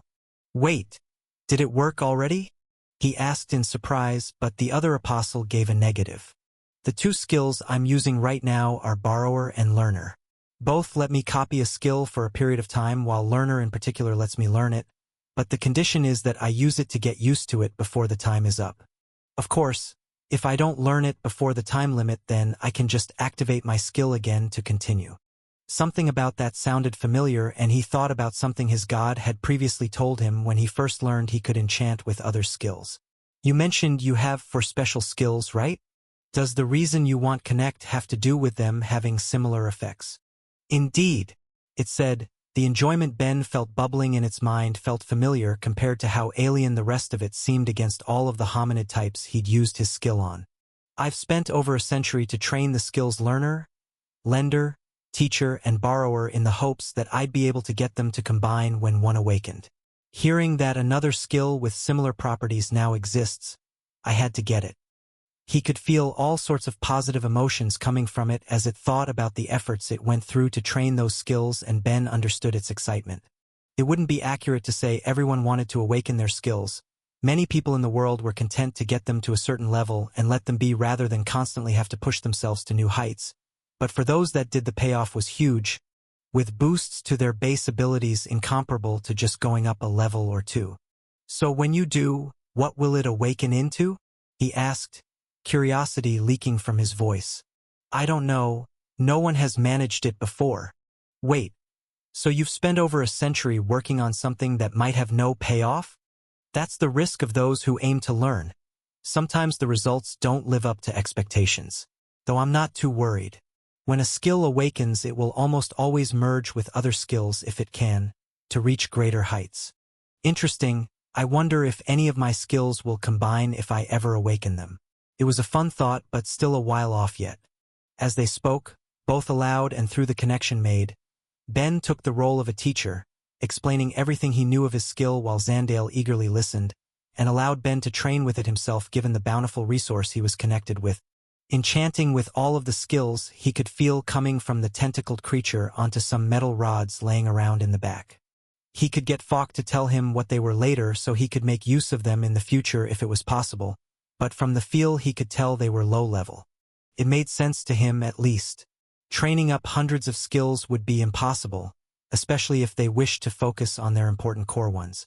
No matter how long a race lived, very few had unending lifespans, and even those ones could still die. Time couldn't be wasted like that. Zandale enjoyed learning how to use the skill by feeling Ben put it to work through the connection, and like that the hours passed until it was almost time to close up for the day. Chapter 129. Ben! Ankh yelled out as he got into the Adventurers Guild and quickly ran over to him. Are you all right to be up? The rumor was going around you were barely hanging on to life. I'm all good, he told her reassuringly. But what rumors? I don't think one injured guy is that important. There were dozens of healers rushing into town to treat you. Of course there would be rumors about it, she yelled, before asking in a far quieter voice. Speaking of, you aren't a secret noble or something, are you? Everyone in the guild has been placing bets trying to figure out why so many nations mobilized some healers to treat you. Man, people are really starved for entertainment here. Huh? Anyway, no. I just have a fairly important friend out of town that was able to get me help when things were looking bad. It was technically the truth. He counted Myriad amongst his friends, and he wasn't exactly in town. It must be a good friend to manage that. An excellent one. And I'm all better now, so no more gambling on if I'd live or die or whatever you all were doing. Oh, neither the guild leader nor I would allow something like that. It's a little too barbaric. All gambling began and ended on how you were able to get treatment, so if it's nothing private I'll pass on what you told me and nobody should bother you. Works for me. Excellent. And with that out of the way, what can I do for you? I know it's not my place to say, but I don't think you should be taking any quests when you just got out of the clinic. Nothing like that. I'm just here to use the job change room. She said, tilting her head. If she had a face, he was sure there would be a confused look on it. Weren't you just here for that not too long ago? What can I say? It's been an eventful few months, he told her, not mentioning that he'd already changed it once since then. All right, well, you know where it is. Make sure you rest up before coming back for any new requests. Okay? Of course, Onk. I could use a break, he said, waving her off as he made his way to the job change room. When he got there, he placed his hand on the crystal and let the options fill his mind. Available jobs: Enchanter, Trap User, Tree Tamer, Craftsman Alchemy Path, Craftsman Artistic Path, Craftsman Blacksmith Path, Craftsman Cooking Path, Craftsman Stonecrafts Path, Craftsman Sewing Path, Heretic, a Mind User, Holy Craftsman, Kin. It was exciting to see 3 new and potentially interesting jobs, though he was a little surprised there was nothing related to his new hammer and knife wielder skills and assumed those jobs could only be unlocked once they leveled up once or twice. As curious as he was for the other ones, though, it didn't matter. He knew what he was picking and made his choice. Name: Ben Hef. Race: human. Titles: Apostle of Myriad, the Forgotten One, Miracle Maker. Jobs: Enchanter, LV0. Previous jobs: Apprentice Craftsman, Craftsman, Priest. Attributes: A Vitality, 165. A Vitality Recovery Rate, 1 per hour. Mana, 89. Mana Recovery Rate, 6 per minute. Strength, 151. Agility, 84. Stamina, 644. Intelligence, 326. Affinities: Light 3, Life 2, Fire 4, Water 3, Air 4, Earth 2, Death 3, Dark 1, Space 4, Time 5.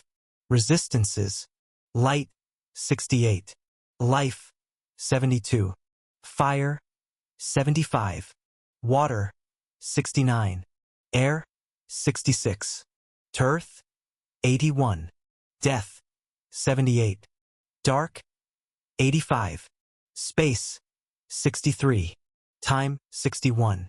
Blessed skills: Crafting LV5, Enchanting LV4, Focus LV4.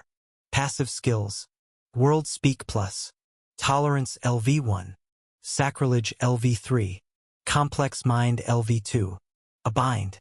Partial Demonic Body. Active skills: Dismantling LV2, Stealth LV1, Connect LV5, Hidden Mind LV1, Calculate LV0, a Knife Wielder LV0, a Hammer Wielder LV0. Blessings: A Myriad's Blessing, Anilia's Blessing. Trials: Trial of Analia and Talona. As exciting as it was to hear that all of his skills would receive a minor bonus, from what he'd read, it was so insignificant that it shouldn't be a deciding factor when taking the job, but for someone who wanted it, it was nice indeed.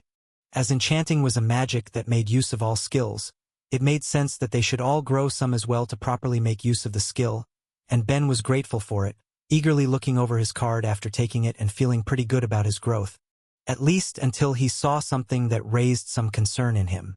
Under his passive skills was a new one he'd never heard an announcement of before, presumably because it happened while he was unconscious. Partial Demonic Body. The skill didn't have a level, which meant he probably couldn't improve it, and as far as he was concerned, that was for the best.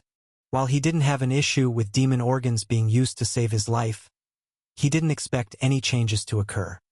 He doubted its inclusion on his status simply meant he had demon organs in him now, but he'd been told time and time again that nothing the system did was negative for its users, so at the very least he would assume it was fine for the time being and just leave the option hidden on his card. As he got home from the guild, the atmosphere of the house felt tense as soon as he walked in, and he made his way to the kitchen where 3 people were sitting in an uncomfortable silence. Thera and Sonia were expected at least, even if their mood was not, But the third was a surprise that put him on guard. Thera's Aunt Vividis, the great life spirit, was sitting at the table with them, much to Ben's shock, and the tense silence that filled the room made a lot more sense. "It appears your pet has made it through the day," she said as he arrived, and not knowing what to do he tried to crack a joke. Demoted from fiancé to pet, harsh. Nobody laughed, and he felt the awkwardness of the room increase. Tough crowd. "I'm just here to inspect your body, and then I'll take my leave. Take off your shirt and let's get started."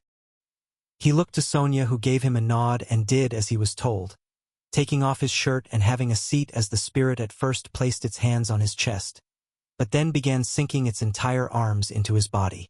Visually nothing appears wrong and the organs themselves are functioning fine, having properly integrated with the rest of you. "Has anything seemed off to you today?" He hesitated to bring it up for a moment, but even if Thera didn't like her, she might be able to shed some light on his new skill. "My body feels fine, better than usual in fact, but I checked my card earlier and I had a new passive skill called Partial Demonic Body." "Level 0 or no level?"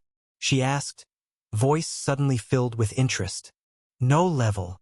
Is your race still listed as the same on your card?" "Yes, why? Can it change?" She ignored his question and focused on the skill. "You should be fine. Technically you're currently akin to a chimera, but you haven't changed in any meaningful way, especially if your race hasn't changed. Your new organs are superior in almost every way to a standard hominids, but the biggest change you'll see as far as I can determine from their function is you'll heal slightly faster, have an improved immune system as a whole, and likely will become a bit more resistant to poisons." So far he was hearing only positives. Any improvement to healing was especially great given how often he was injured, and even though his body was already designed to handle a certain amount of illness and foodborne poisons by the gods that built it, an increase could only be worth it, though it did leave him curious. Will there really be that much difference for poison resistance? I killed a bunch of demons by poisoning them before. Admittedly, the spikes and hammer contributed a fair bit too, but the poison didn't do nothing. There's a world of difference between what you'd get from a standard demon to one that had awakened into a true invader, she told him, revealing that she was aware of the connection between the two groups. Even if they were close, it would be like comparing a 9th level skill to a Zeroth level awakened one. The organs themselves seem to feed on a small amount of mana, which is why they must be listed as a passive skill, but I doubt you'll see any other effects than what I described. All right. If you're sure, then thanks for looking me over. I'm always happy to view an interesting specimen. Should anything unusual happen, have my niece take you to the Life Valley if it seems related. Her task done, she quickly left the house, thanking Sonia for her hospitality and telling Thera to visit her if she trained her life magic up to level 6. As soon as it was just the three of them, the two women breathed a sigh of relief. "Finally," Thera said happily. "She can be a bit much," Sonia agreed. "So why was she even here?" Ben asked. "Neither of you seem like a fan. Remember that air spirit I asked to bring a life spirit to town? Well, apparently because of my connection to my father, that meant getting the great life spirit," she groaned. "Though I guess it was for the best. She was the one that ultimately saved you." Wait, really? It made sense when he thought about it. He'd just been too surprised to consider it when he saw her, and everyone in town had only mentioned healers coming. Nobody said anything about a great spirit. "She only arrived today," Sonia explained, "which is lucky for you. We were all estimating that it would take at least 2 more months for your body to properly start adapting to your new organs, and that was if you lived at all. She was able to finish the process in a single day. Damn. I guess I'll have to thank her next time I see her." "Don't bother," Thera told him. "You heard her right? You were just a curious specimen to her. She might not have done anything at all if she didn't find it interesting." Thankfully, the overall mood of the house began to lift as she left, and they were able to enjoy dinner in peace. Ben wasn't sure how they kept him fed and alive all that time he wasn't conscious, and he was pretty sure he didn't want to know, given that aside from the presence of magic, overall medical knowledge seemed worse than his previous world. Still, the fact that it had been so long made the food all the tastier, and he enjoyed it with the conversation and company until he needed to go to bed. As he got himself comfy, fluffing his pillow and laying back while preparing to flip through the book of skills he got from Zandale. He heard his door open and watched Thera walk in. "Night-crawling Thera? But we aren't even married yet," he joked, pulling his blanket over his chest.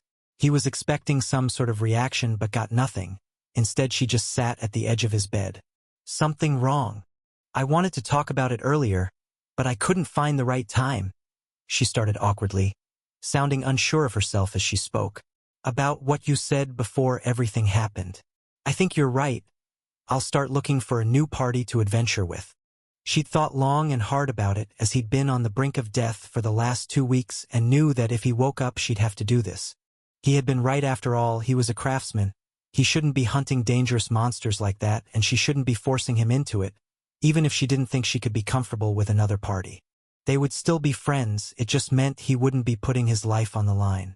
It had taken a lot of determination to tell him, even though it wasn't what she wanted. So of course he had to be stubborn and contrarian. "Vetoed," he told her, making an X with his arms. "Sorry, but I'm going to keep partying with you." "What? This whole thing was your idea?" "Yeah, and it was a dumb idea. I only said it 'cause I thought I was holding you back. And maybe I am, but I don't want to stop adventuring with you. You could get hurt again. Hell, you might actually die next time. Then I'll work so that doesn't happen.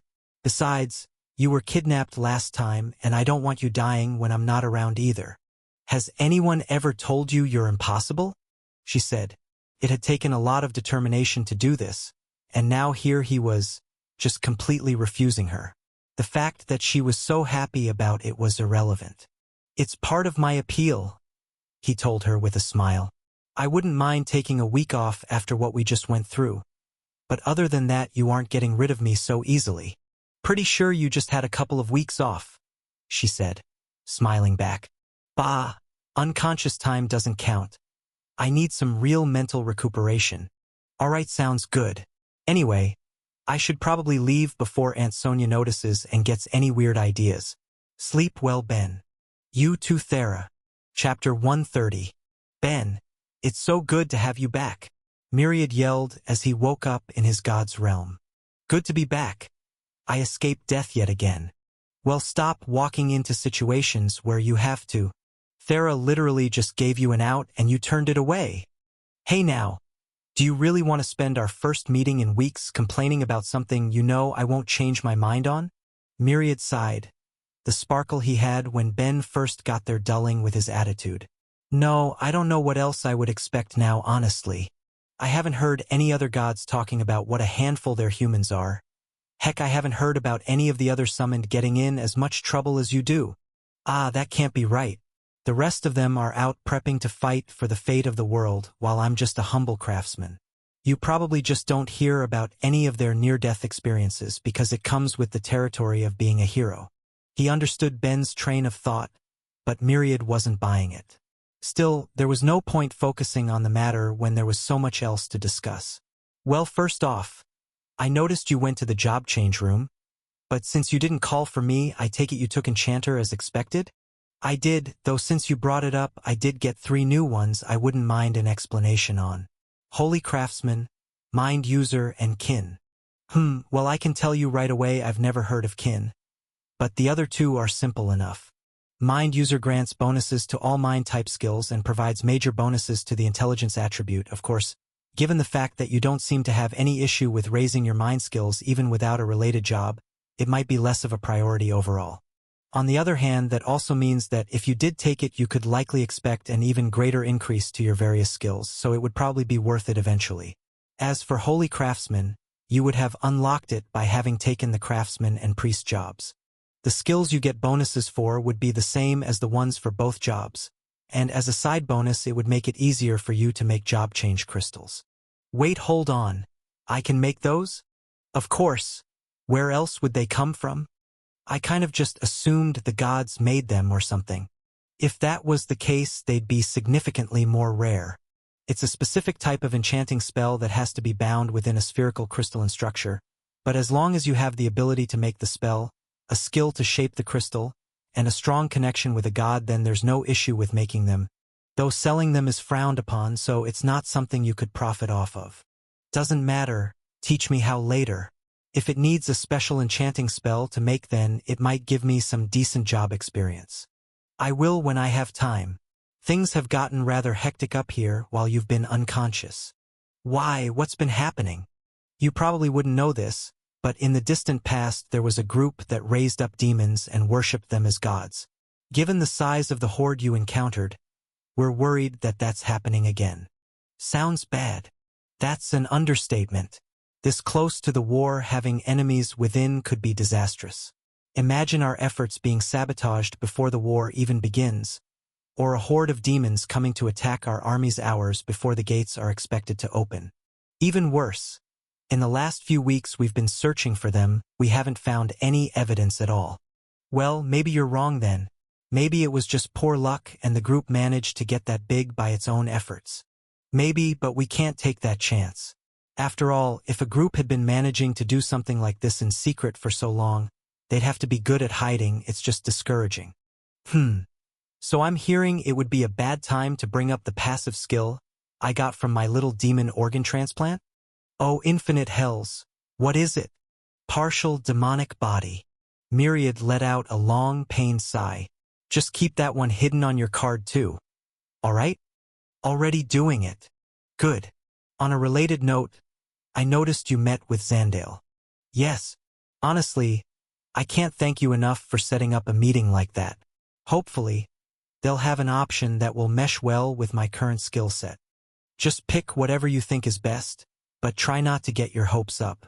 There are plenty of skills you won't be able to acquire even with their help because of your affinities and attributes. Hey now, my attributes aren't that bad anymore. Not bad but not good either. You've mostly been raising the ones that were already above average when you got to this world. I'll admit it's good you were able to raise up your strength since coming here, but all you did was raise it from below average to the high end of what an average person might have. Combined with your terrible affinities, and you may be able to learn a quarter of the skills Zandale has available. UHG. The crushing reality of his god's words was inescapable, but he wouldn't let it get to him.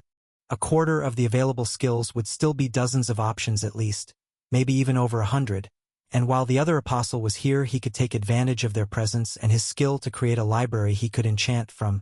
Heck, he'd already started earlier when they were training Connect together. He'd need Falk to identify the skills for him since he couldn't determine them by feel alone. But his arsenal of abilities to enchant Wish was about to explode, a fact that made him salivate as he thought of the possibilities. Well, it's good you have a decent mentality about it at least. One more thing before you wake up. You completed your quest. Let's get you another one. Wait, really? I was a little curious about how I finished the priest job so fast. He had been under the impression he'd have to get Wedro to spread around the fact that the Apostle of Myriad had helped save them and kill a horde of demons, and since he hadn't been able to do that since he was unconscious, he couldn't make that request. The gods watching knew you're my apostle. Having gained their approval for your acts as my representative in the world successfully completed it. Of course, the main reason for finishing your job has to do with just how many demons you killed, but let's get to the heart of the matter. Like previously, you could complete an achievement for 5 job levels or grow my faith to an additional 100 believers for 20, but you have a couple other options now as well. If you take charge and lead my believers to achieve a great goal, then I'll raise one of your skills up by 1 level, provided it's no more than level 3 already, and each of the believers will get a bonus of 3 job levels. Alternatively, if you succeed in an act that earns me a large amount of faith from a sufficient amount of non-believers, then I'll raise a skill level up by 1, so long as it's currently level 2 or lower. I'm into the new options, but they already feel a little vague. How many believers would I need to lead for the first option, and how many people would need to give you faith for the second? A minimum of 3 would work for the first, though there's no maximum. Of course, the more people involved, the greater the achievement would need to be. As for the second, at minimum you'd need around 50 people. Well, the rewards are good for the work at least, though I wish you could give me something as nice as Analia gave Thera. Analia is one of the more powerful gods in the world by virtue of just how many of her race she was able to save. There's no way I'd be able to give something on par with what she could. Lame but okay. I'll think about it for now, but I'll leave it until I can find anything worthwhile. Alright? Sounds good. It's better you take something you can accomplish. The stronger you get, the better it is for me after all. Chapter 131. Ben woke up early and immediately read through the list of skills before heading off to Fox's shop. He was a little discouraged having gone through it. When Myriad had said he might have access to a quarter of skills, it looked like he was being optimistic. Ben did the math after reading through it all. He could only take advantage of 1 in 6. Interestingly, while it seemed like he could learn Zandale's 4 main skills, they and a variety of others would take upwards of half a year to gain, making it so he would only take the time to teach them if either the person looking to learn them had over 10 skills for Zandale to learn, or paid an outrageous fortune to make it worth his time, on top of traveling with the Apostle for all of his business. Other than that, it seemed like Zandale was suited to the light, water, air and fire affinities, and as a result had multiple skills that required decent compatibility to get. What's more, they had a few non-affinitied magics, but because of his low mana level it wasn't something he could get, no matter how much he wanted to. As always, my own magic remains out of my grasp, he thought sadly, and the other options weren't much better. There were a few mind skills he could learn since he had more than enough intelligence, but none of them stood out to him compared to the ones he already had, and he was pretty sure if he really wanted them he could gain them himself with only a little effort. As for combat skills, they frankly didn't interest him. He already got the 2 that could help with his crafting, and he already established he didn't like to fight like that, so why would he waste an opportunity to learn them? There were other ones that seemed like they might be convenient in his day-to-day life, but really it came down to not wanting to waste this opportunity on something he could do without or could get himself. Thankfully, there was one that stood out to him. A single skill that shined bright in his mind that not only could he take based on his affinities, but also desperately wanted given how the world had seemed to want to treat him so far, and as soon as Zandale got into the shop he intended to ask for it. Until then, however, Ben had a different task. As he was leaving for the day yesterday, Falk mentioned to him he wanted him to come up with the items that Wedro had requested for his friends after getting the chance to see them fight, and that if he was confident enough he could make them himself, though Falk would have to approve of them, and he jumped at the chance. Given the things he'd already gone through, he could only imagine how bad things must have been for Will and Steph, and since they didn't mention anything like that in their letters he had to assume it was too hard to talk about. Stay strong, guys, your favorite craftsman is here to keep you safe. His god chimed in. I mean, sure, they're being properly paid for it, but they're being trained to be a powerful fighting force. If I could just keep wandering into situations worse than what they're being set out to do, wouldn't this universe be too unjust and cruel? He took his god's silence as agreement and got to work, pulling out the items he was going to use to make a weapon for Will from his spatial bag. At first he'd thought of making a pair of brass knuckles since his friend focused on hand-to-hand combat, but with what he was going to use for materials, the chances of Will getting himself killed from handling them wrong was too high, which meant he'd have to go for a gauntlet instead. Ordinarily, he wouldn't make something like a gauntlet to be a weapon since they could be weighty and difficult to attack with, but given Will's strength stat they should work like a charm, and he began planning it out. The first thing to do was make a sketch of all the smaller pieces he'd need. A gauntlet would need to be made up of multiple smaller plates to allow for some finger dexterity, while not so many that it would be hard to fix if anything happened. Like many things, proper balance was key. With that done, the next task would be melting down 2 different metals to make sheets he could cut and work into the shapes he needed, though there was some risk on his part, so he needed to take extra care. After all, he would be using 2 of the ones he got from Thera's parents, some of the more usual that could suck out the mana of a creature that touched it, and the Death Stone that would absorb vitality. He carefully broke off chunks to get the quantities he needed, while taking care to make sure no slivers made their way onto any nearby table or the ground. While Morabugel was safe until he processed it, Deathstone was immediately dangerous and couldn't be touched with his bare hands. Should a large sliver of it get stuck under a person's skin, if they possessed a low enough vitality regeneration rate, there was a very real possibility they would slowly die, or at the very least be stuck in a state of perpetual sickness. Once that was done, he got both placed in a mold in the forge and began to blast the heat, working on the next step as he waited for them to melt down. Going into the storage room, he found an already prepared plate of steel and some pre-made chainmail that he intended to repurpose. Ordinarily, he'd use leather to make the interior of a gauntlet like that, but Will was a lightning user. He wanted the energy of his attack to properly transfer without having to worry about it being weakened by something non-conductive, So he got to work making links within it so it would fit his friend's hands, only using a bit of leather when he felt that the chainmail would be too inflexible. His friend's comfort didn't need to be considered at least. Since he had the tough skin, the metal rubbing against it couldn't do any harm. Once that was done, he pulled out the two metals which had melted down and let the Deathstone cool while he processed the Morbusal to activate its mana-sucking effects, holding his own hand above it as close as he could without actually touching the molten material and releasing his mana. It was all it would take to make the material align in a way that would allow its properties to shine, but he had to hold it there for a while and the heat stung his flesh. He made a mental note to ask Sonia to heal him when he got home and dealt with it until the metal cooled enough to handle, the processing being complete. That done, he cut out the shapes he would need from the two magic materials, as well as the ordinary steel, and got to work forge welding the safe steel to the backs of the more dangerous plates to protect his friend's hands before he got to work shaping each piece. Once that was done, he was left with a thing of beauty.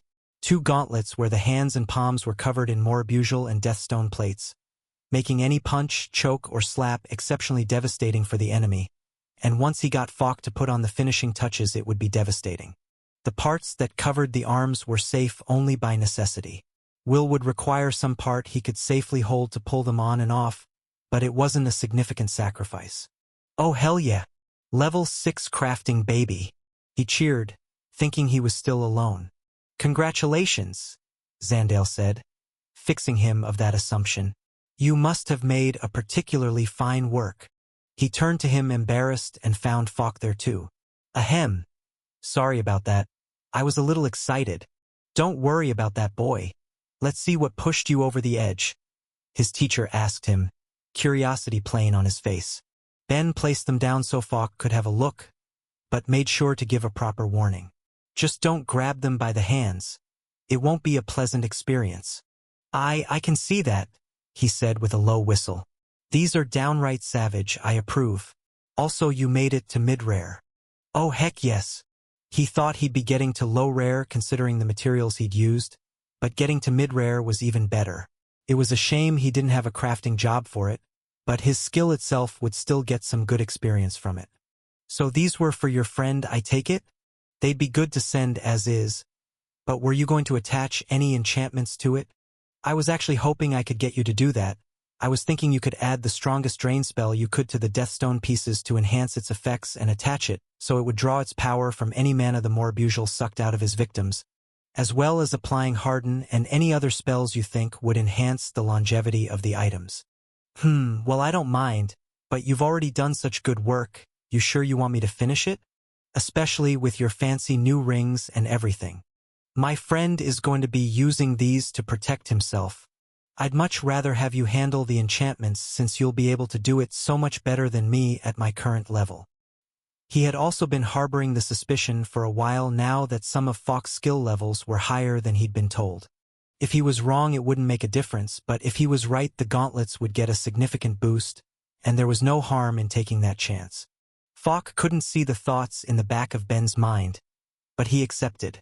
All right, no harm for me since I'm the one who was commissioned anyway. But what about the item for the girl who was here? Got anything in mind for that? Yeah, actually, but I'll need to do things backwards for that, he said, pulling the second-last material he'd brought from his spatial bag. I was thinking I'd do something similar to the mithril I'd used for my jacket, but make a cloak instead and cover it with resistances to keep her safe. The only thing is, I can't work this myself. The material in question was orichalcum, a metal with such intense physical resistance that Ben had no actual way to work the metal himself. It would have to be done by magic, and even with his rings, trying it with his level of mana would take far too long, meaning he had to leave it to someone else, as disappointing as that was. Falk gave out a low whistle. I'll have to make it an alloy with something else to give it the flexibility you're looking for, but even then, combining that level of physical resistance with your magic resistances, it's going to be quite the final product. Hey, nothing but the best for my friends. Chapter 132. They discussed the details a bit longer before Falk got to work and Ben was able to direct his focus to Zandale. Sorry about that. Didn't mean to keep you waiting. Not at all, as someone who only has the 3rd level in blacksmithing, that was all incredibly impressive. But with that done, have you found a skill that has grabbed your attention?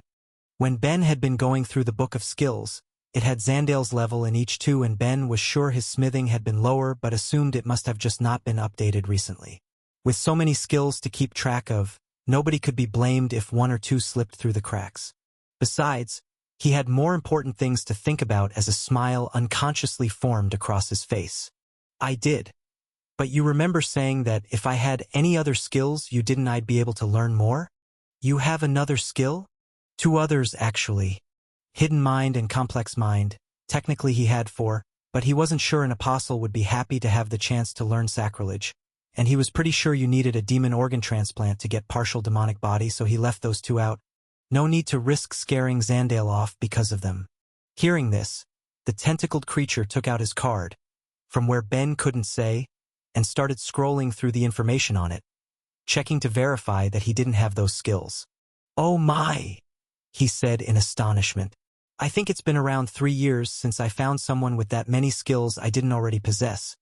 But it looks like coming has been very profitable indeed. In that case, have you found 3 skills you'd like to acquire?" "About that, there's only one I really want. There were very few skills that would be of more value to hold and train personally compared to just enchanting with them as far as he was concerned. But there was a different option he hoped to explore. Would it be possible to get you to train 2 other people in a skill each? Of course, I've done such scenarios before and have no issue with it." "Excellent, in that case, Falk. Did you hear all that?" His teacher had been near enough to know what they were talking about, and Ben gave him a wide grin. Even if he didn't want to take him as a student initially, Ben felt he owed the man a great deal. He patiently taught him the best he could, helped him develop his ideas, and provided stability to his life when he was first making his own way in the world. Giving him the chance to learn a new skill was the least he could do. Falk, for his part, seemed initially shocked, even slightly bashful from the offer, but turned his student down. "That's mighty kind of you, boy, it really is, but don't worry about me. While we were waiting for you to wake up, Zandale already taught me a skill in exchange for some smithing and enchanting lessons." He was a little disappointed but didn't let it get to him. There were other people in his life he cared about that he could help with this, and there would be other ways to show Falk his thanks. He gave Zandale access to the Connect skill, so the other apostle's time wouldn't be wasted, and ran off to grab the 2 other people he thought would be able to take proper advantage of a gift like this, stopping by the clinic first to tell Sonia she needed to take a break to go to Falk's shop, and going back home where he knew Thera was studying dark magic in her efforts to gain it, dragging her along without explaining anything, much preferring to make it a surprise. Once everyone was gathered, he explained exactly why they were there. "All right, guys. Christmas came early this year, and you 2 lucky ladies get to benefit." "What's Christmas?" Sonia asked, not understanding what he was saying at all, nor why she'd been asked to come. "A fantastic question. It's a holiday from my homeland that involves giving gifts to the people you care about. With the gift you'll be receiving is the chance to learn a new skill each from my fellow apostle, Zandale the Skill Master," he said, directing his hands to the lovely tentacled figure in the back of the shop. "Wait, you know the Skill Master?" Thera yelled out, while Sonia had a different concern. "Ben, you can't waste that much money on us." "Huh? What do you mean money?" Zandale answered for him. "I sell my services as a skill teacher at a high price for those who don't have skills to trade. A person can't live on knowledge alone after all." "Fair enough, but you guys don't have to worry about that. I have 3 skills they don't, and only one I want to learn, so flip through this book and find something for yourselves." Thera happily took it and started flipping through the pages after thanking him, but Sonia was more hesitant. "Ben, this is too generous. You really should at least take 2 skills for yourself. I don't need one." "Nonsense. There are plenty of skills I just straight up can't learn, and of the ones I either don't want, am confident I could learn myself at a later date, or would make better use of by being able to copy an enchantment of it than actually having the skill myself. Rather than grabbing something I don't need, I'd rather give this to you as a thanks for giving me a place to stay and constantly patching me up." "I'm still not sure. Just give it a look, Auntie. I'm sure there's something in here you would want," Thera said, waving Sonia to her.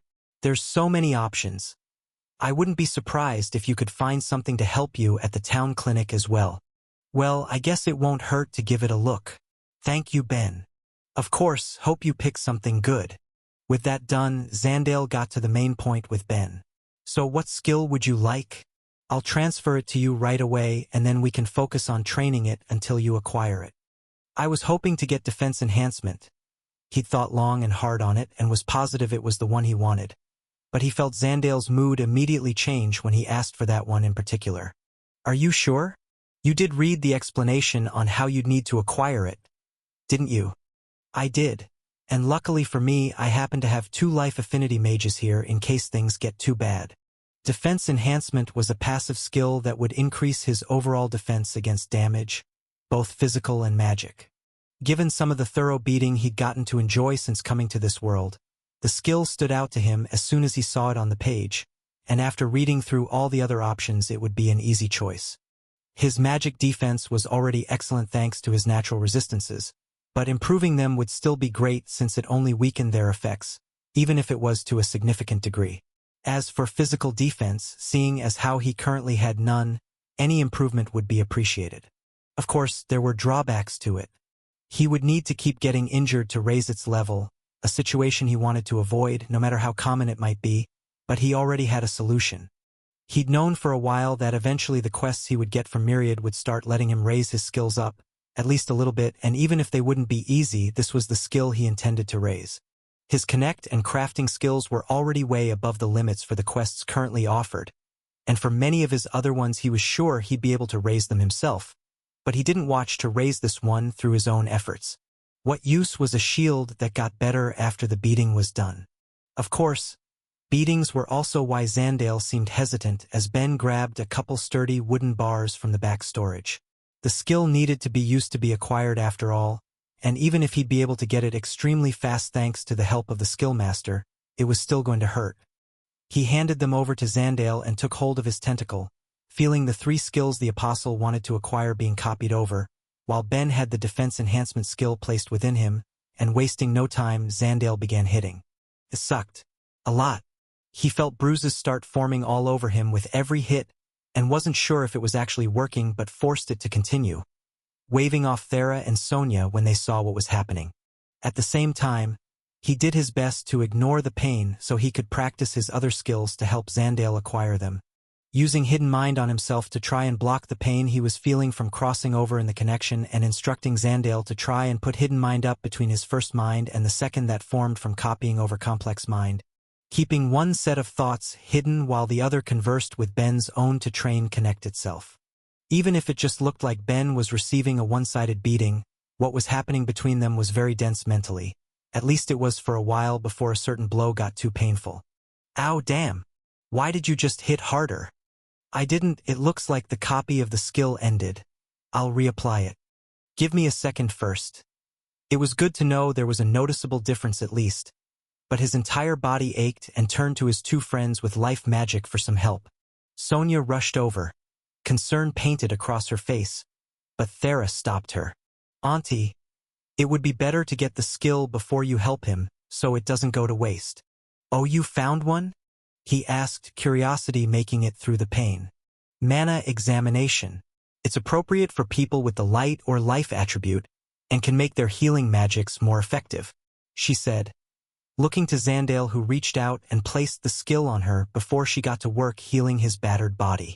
It took some time, as most healing magic tended to on him, but it did seem quicker than usual overall, and after she was done she ran off back to the clinic to take full advantage of the skill's presence while she could, promising to come back when the skill effect ended as long as the clinic didn't need her. With her aunt gone, Ben turned to Thera. How about you? Have you managed to find one that's caught your eye? I think so. Unlike Ben, Thera had plenty of options she could pick from. While Zandale didn't have any Earth-linked skills since they weren't suited for that affinity, there were plenty of skills for mages in general, and most importantly, there were non-affinited magics she could use to get closer to completing her quest. The only question was which she wanted. Of the many non-affinited magics, Zandale had 5, likely because the rarer options were significantly harder to learn, meaning she would be choosing between enchanting, strengthening, empathy, telekinesis, and corpse song. It was a shame some of the more interesting ones she'd heard of weren't available, but there were still good options within those. Right off the bat, though, she knew she wouldn't be taking enchanting or strengthening magic. She wanted to take something that would be useful to her, so enchanting was a no-go. It was probably the most common non-affinited magic there was, with every town having 1 or 2 users of the skill, but even if Thera tried, she knew that she wouldn't have the control or patience for it, especially when she had both Ben and her uncle who were both extremely skilled in it. It would be a waste to get a skill she'd never level up. As for strengthening, there was a healthy amount of fear attached to the idea of her using it. It was a skill that involved running her mana through either herself or others to increase the amount of power that they could exert. The issue was, the items she constantly ran her mana through would explode, and she didn't want to take the risk of that happening either to herself or anyone else. She supposed it could be used as a weapon to use on monsters, but in the event any were able to handle it, she didn't want to imagine a creature having the sort of strength that could be created by the mana she could provide. The idea was more than a little horrifying. That just left 3 options: empathy, telekinesis, and corpse song. Empathy was only marginally worth considering because it was the active version of the skill instead of the passive that some races possessed, but there were still reasons to hesitate. As a skill that let the user feel the emotions of those around them, it didn't have much use to her personally, especially at lower levels. It was similar to the early levels of Ben's Connect skill in that way, though it didn't require physical contact to work, which was one of the larger reasons to hesitate. As it grew, it would potentially allow her to do things like focus in on a single target, or feel multiple targets from far away to form a mental map with, which could be exceptionally useful with their hunts, but in the beginning it would be uncontrollable, and combined with her mana that could be a nightmare. The thought of using it and immediately feeling the emotions of every resident of Stonewall was more than a bit worrying and cemented it as her last choice. Telekinesis was much better, letting her do what she already was doing with her magic, but not being limited to manipulating the earth alone. Of course it had its drawbacks. A person with earth magic and telekinesis wouldn't be able to shape things at a remotely similar level, at least for an average user, but given her lack of control, precisely shaping the earth she manipulated into different shapes was rarely her goal. The other issue was the significantly increased mana cost, but it was another moot point for her. As someone with a mana quantity above 200,000, a spell's mana consumption was ignorable to her, not something she ever bothered considering before casting her attacks. Aside from that, having both telekinesis and her earth magic presented some interesting ideas should she choose to learn it. Lastly, there was Corpse Song, a magic that tempted her by virtue of just how odd it was to see it as an option. It was probably one of the rarest non-affinited magics, beating out many other options that weren't available to Zandale like Barrier Magic, Magic Nullification, and Scrying, with it coming to the world from only one race, as opposed to the other options that had been discovered independently on multiple worlds, and never gaining much popularity. Despite that, it was rather interesting in its own right. From what she understood, it was an ability that let the user essentially view the life and experiences of any dead body, with clarity increasing as the skill level went up. What surprised people most when they learned about it, though, was that it was neither death nor time affinitied, instead being powered by unflavored mana. As an option it was interesting, and she could see how it could help in her hunting if she could read a dead beast's recent memories to find other targets, but it was most appealing as a curiosity. Still, she wouldn't get a chance like this again and needed to focus on what would be best for her, not just to complete her quest, but also in the long term as well, and it was with that mindset she made her choice. I'll learn telekinesis. Chapter 133. Ben got home, exhausted after a long day and knowing there was still more to do. He hadn't managed to gain the skill on the first day, and neither had Thera. Zandale at least had managed to get both Connect and Hidden Mind, though they would still try to use their skills as a way to try and level up Connect faster while still in town, and they had yet to acquire Complex Mind. Of everyone, Sonia had been the luckiest, gaining Mana Examination after only her second time getting Zandale's help. Ben couldn't help but be a little jealous of her after a long day of getting beaten up, but it looked like she'd gone all out preparing dinner since she was home before them, and the chance to dig in went a long way to ease his mood, especially knowing he was going to be up for a while. "Hey Sonia, mind if I move everything out of the living room for the night? There's something I want to try," he asked as the meal ended, confusing the other two at the table. "I guess it's not an issue if you put everything back after, but what are you doing?" Hesitation and curiosity were plain in her voice, but he did have a good reason. "I was hoping it would be cool if I put a large-scale enchantment on the room." Wait, you want to enchant an entire room? Who does that? Thera asked, surprised. Enchantments were something that were put on items.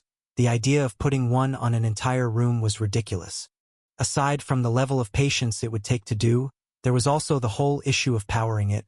It just wasn't reasonable to supply mana to something that size.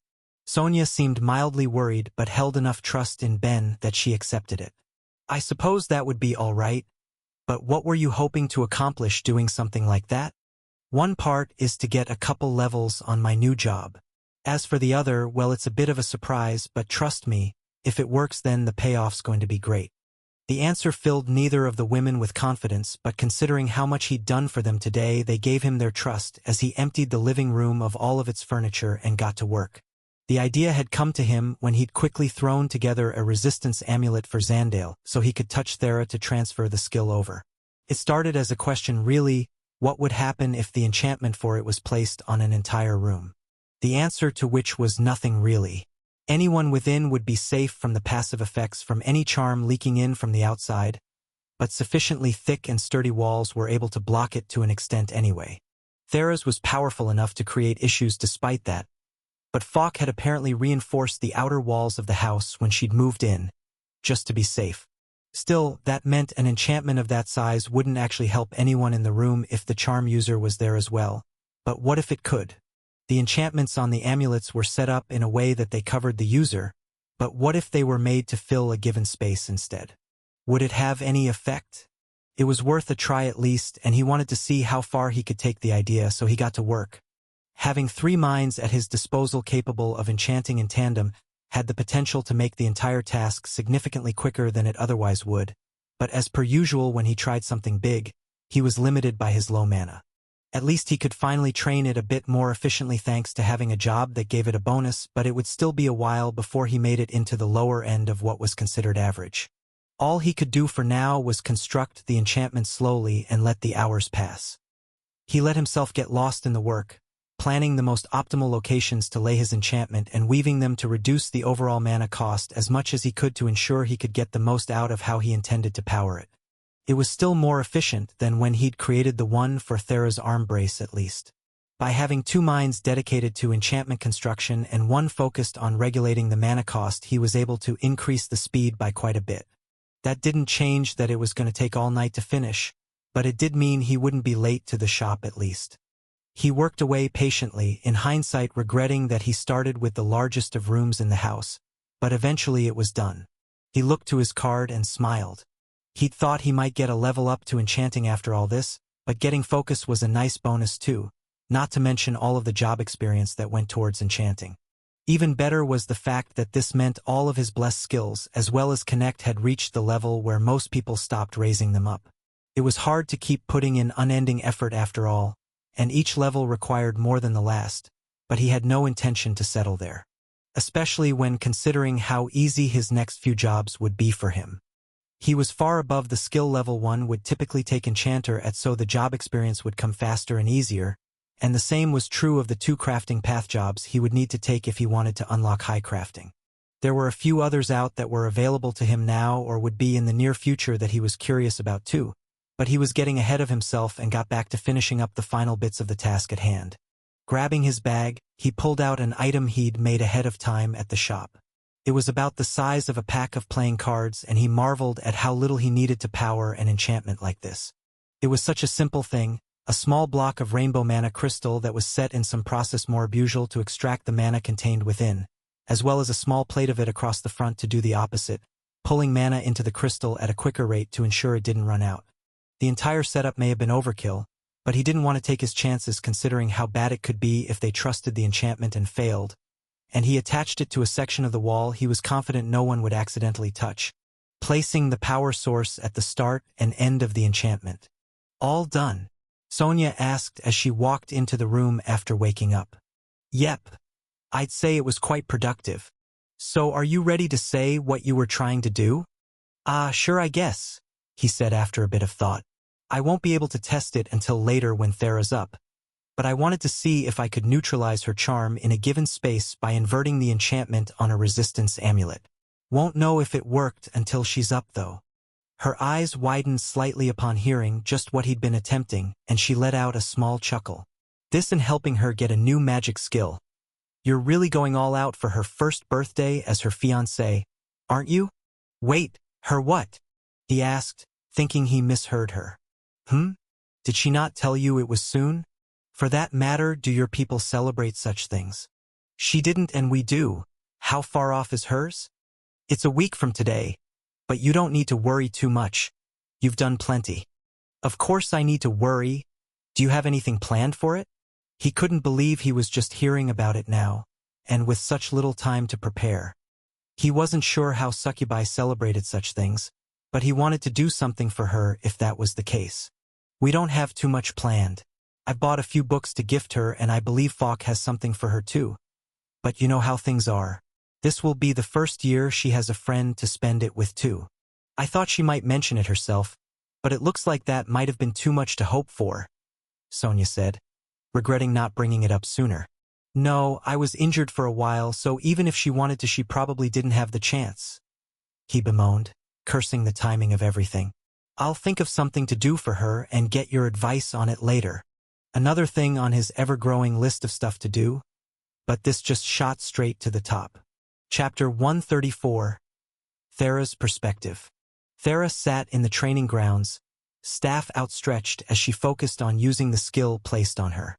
Telekinesis felt similar enough to how she used her earth magic, to the point that she worried she was using it by mistake, especially since she had no choice but to use it with raw earth. It may have been a skill that would let her move anything through mana, but the training ground near town didn't have anything in the way or trees or water, so she had no choice but to practice with dirt as she always did. At least after a couple days of using it, she felt like she was getting the hang of the skill and had gotten to feel the difference from her typical magic of choice. This was only at the Zeroth level after all, and she could feel the mana drain significantly more compared to her earth magic. Unfortunately, since the level was low, her control was far worse, and it took longer to pull together her spell than she'd expected. All she'd been doing to practice was pulling the earth from the ground to throw it. Anyone watching would assume she was just practicing her earth magic, but unfortunately her options were limited when it came to ways of training the skill. If she had a normal level of magic control, she'd be able to practice in a smaller way, maybe making cutlery fly around her home or something similar, but for now she had to take the options she had. At the very least, when it came to her earth magic, she believed she was feeling the results of gaining multiple magic skills her god had mentioned to her since gaining life magic, though it was hard to be sure since her earth magic leveled up at the same time. Still, she thought she'd know for sure once she could test it against the effects of having gained telekinesis, and feeling that she was almost out of time before she'd need to go back to have it applied again, went for a final push, throwing her lump of earth as far as she could and feeling her staff shatter in the process. No longer anything to be concerned about since her mother had promised to back her, she didn't give its destruction a second thought, instead trying one last thing since the effects of the magic were still with her. Using her earth magic, she gathered dirt from across the ground into a ball. This was already an improvement over her skill in the past. Before, if she lost her staff, she could maybe raise a cloud of dirt into the air for a few moments and do nothing with it. Now, though, she could actually shape it into a proper sphere, even if it was still far too large and she couldn't do anything but have it hover in the air. This amount of growth, though, was what made her choose to learn telekinesis of all the available options, and with an effort of will used it with her earth magic to throw her oversized earth bullet as far as she could. It only traveled about 15 meters, but it was enough. Even though it couldn't go far, the size alone made it a threat to anyone unfortunate to be in its way, and she'd finally have a way to fight if her staff broke. Perfect timing, she thought to herself excitedly, a smile hidden by the hood of her cloak. With only a few minutes left before it wore off and with her staff broken, receiving the skill now was more than she could have hoped for, and she rushed back to the shop where Ben and Zandale were still training to let them know. Good news, she called out as she opened the shop door. I got the skill. That's great, Ben said, or at least he tried to. He still hadn't gotten his own skill yet, so he was laying on the floor being hit by Zandale, and it interfered with any conversation. She couldn't imagine what any customers thought walking into this. But then again, the place already had a rough image from her uncle's initial demeanor and occasional rough handling of problem clients, so she tried not to give it too much thought and left him to it. But Ben got up and stopped her. Hey, sorry, Thera, I have a bit of an awkward request and I was hoping you could help me out. Need me to hit you two to try and speed things up? Please no. I have a guy who's going to be here soon to pick up some dark resistance amulets. Any chance you'd be willing to stick around so they could be tested out? She couldn't help but grimace a bit. As far as requests went, it was minor. All she would need to do was stand around and show her orders didn't affect them while wearing it. Considering that she'd just gotten a new magic skill thanks to him, not to mention his current attempt to charm-proof the entire house, making it so her aunt would be able to have guests over without worry, and updating the enchantment on her brace, he'd done a lot for her this week. Actually, hasn't he done too much? When's he have time to sleep? Thinking about it like that, how could she refuse? It would just be a little unpleasant. Nothing she hadn't had to deal with before. All right, sure. How long until they get here? Should only be a couple minutes. She resolved herself to wait as Ben continued to take a beating off to the side until the shop door opened again and a nervous-looking man walked in. He appeared to be a cross between a lizard man and an elf, his eyes darting around the room as Ben got up to greet him. Perfect timing, Ben said, walking past him and locking the shop door so nobody else could accidentally walk in before handing over an amulet. Thera's here, so let's get this done quick. Are you sure this will work? He asked, giving her a fearful look before averting his eyes. Yes, I've made plenty and never had any issues. Now stop being a rude baby about it and let's get started. Thera took that as her cue to begin and took off her cloak before giving a few different orders to try and compel the man to bend to her will. With each one that failed, he grew more and more relaxed until he was assured enough that she could stop and put her cloak back on. What a stupid man, she thought. If my charm had worked, he wouldn't be able to be afraid of me as soon as I took off the cloak. Well, it looks like it works like you said, the man awkwardly told Ben, seeming a bit calmer. It should be acceptable to take your deal. Ben shoved a bag into his hands and all but forced him out of the shop once he had his agreement. In that case, make sure you have everything ready. I'm sure there's plenty to prepare for everyone, so best get on it. Once they were alone again, Thera couldn't help but question his behavior. Is that really how you should treat a customer? What sort of deal are you making with him anyway? Oh, just going to supply him with some resistance amulets. Thanks for helping me make the sale. I owe you one. MMH. Well, considering everything else, I guess it's not so bad. Just don't make it a common thing. Chapter 135. Myriad said as he was waiting in the evening. I know, I wouldn't have chosen to do things that way either, but since they wouldn't just trust my work, I had to do something. Hopefully, the surprise is better than any unpleasantness she had to deal with. Are you kidding? If they do, I'm raising hell. With the amount I'm paying, I refuse to let them be anything but perfect.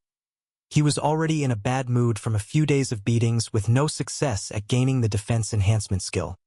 He'd managed to level up both Hidden Mind and Calculate in that time, which eased his pain a little bit, but being free from this particular training would be far more desirable. He knew it wouldn't be easy, especially given that some of his attribute values left the skill at just the edge of something he could attain, and he was more than willing to act out a bit as a stress relief if things were bad enough. Of course, he wouldn't so long as the people he hired did what they were paid to. He didn't want to be a jerk to them. He just wouldn't accept anyone acting in a way that would upset Thera given the roles he was hiring them for. I'll be more stressed if I draw it out longer than I need to. Hopefully, I'll get it in the next day or two. Just need to be patient. Since he stopped by long enough to say he would be a couple days late, I don't see why he wouldn't. He did seem a bit stressed himself, though. Quillith had shown up on the day they were supposed to meet just long enough to tell him there was an emergency and he'd be delayed a few days. Something Ben didn't argue.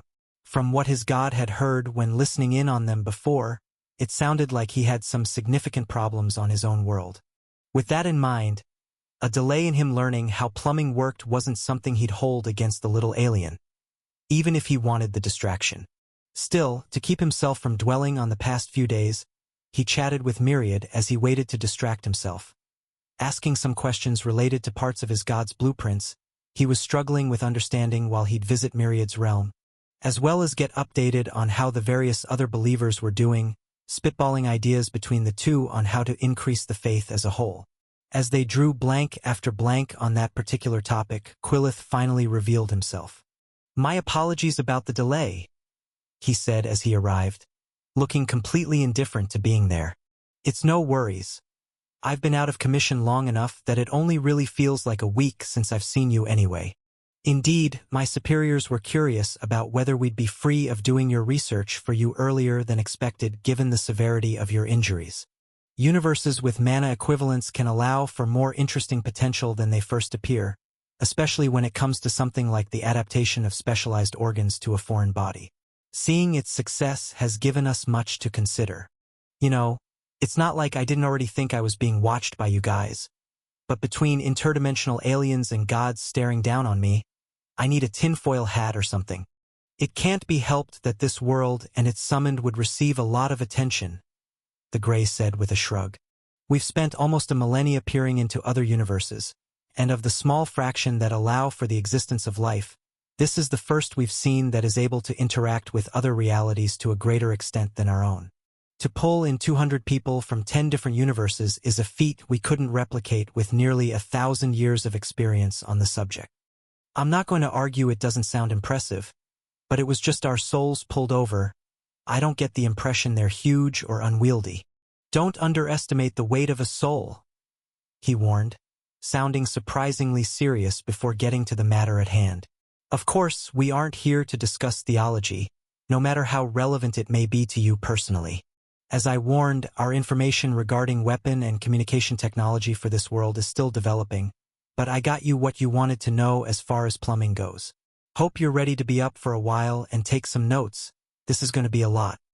He was in fact very ready to take notes and got to work as Quillith began reading from his own, explaining how plumbing systems were managed on Earth as far as they could learn, with the reason behind not teaching Ben how Greys would manage their water being that aside from their race making use of it in different ways compared to humans, their technology to do so was different enough given the how advanced they were even when compared to his own people that the replication difficulty would spike significantly, and there were a few aspects of it where minor physical laws might leave it impossible to replicate. At least on Earth, they relied enough on gravity and pressure to get things done that it seemed likely it would be replicable with minor changes. As Ben took his notes and listened with one mind, the other two were devoted to trying to come up with solutions for the various problems presented. Since his main goal was to be able to have the occasional shower every now and then instead of having to rely on washing up with a bucket of water, the main issues that he could immediately spot were getting the water itself, applying pressure so that it would run, heating it, and dealing with wastewater. Heating and pressure he was pretty sure he'd be able to manage with both fire and water enchantments.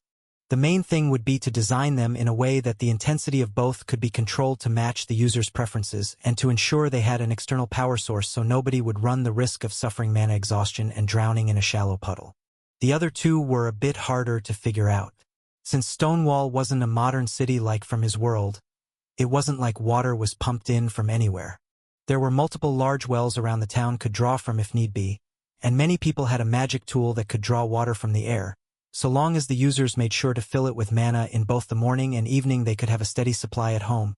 But that wouldn't be enough for what he wanted.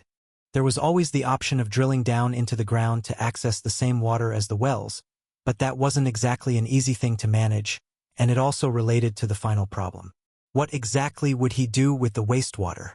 If he thought about who might use it, he didn't think that he, Thera, or Sonia were so dirty they might contaminate the groundwater if it was just dumped. And it was what people would do with their wash buckets anyway, but he still wanted to find a better way, especially since he wanted to make it right. After a couple hours of dedicated note-taking, Ben finished everything Quillith had to tell him. Of course, it will need some experimentation by you to work, so we're hoping you'll share the results you get as you go if you learn anything. If you're already watching me, what's the point in repeating it for you? Just 'cause we can see what you do doesn't mean we can hear what you think. Make things a little easy on us, would you? Fair enough, he told the alien with a shrug. But don't expect anything too exciting. I'm already pretty sure I'm going to have to cheat a lot of this by using enchantments and some magic materials to make it work. Not exactly anything groundbreaking. All knowledge is useful when trying to understand the principles a universe is built upon. Speaking of though, with that out of the way, did you have any questions you'd want us to try and bring you answers to next month? Ben gave a shake of his head. Feeling regretful he hadn't been able to think of any for the second time the alien had come to meet him. Being knocked out for a couple weeks messed up my sense of time pretty bad, so I forgot to think of any in time. Come next month and I'll have a few for you. He expected the Gray to leave it at that, but instead he offered Ben a suggestion. In that case, what about the opportunity to learn some foundational material science from us? I expect it would be handy for a craftsman to learn some of the underlying principles of the natural elements and how they might be extracted. He thought about it for a moment. It seemed like a good suggestion, if not for the obvious problem. I'm not against it, but none of the materials here would be the same as the ones in your universe, would they? How are you going to teach me anything?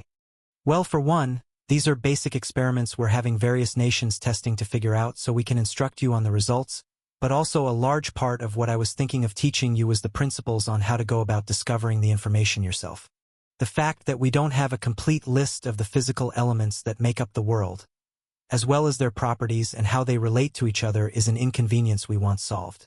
If teaching you this can help us learn anything faster, then it would be a bonus all around.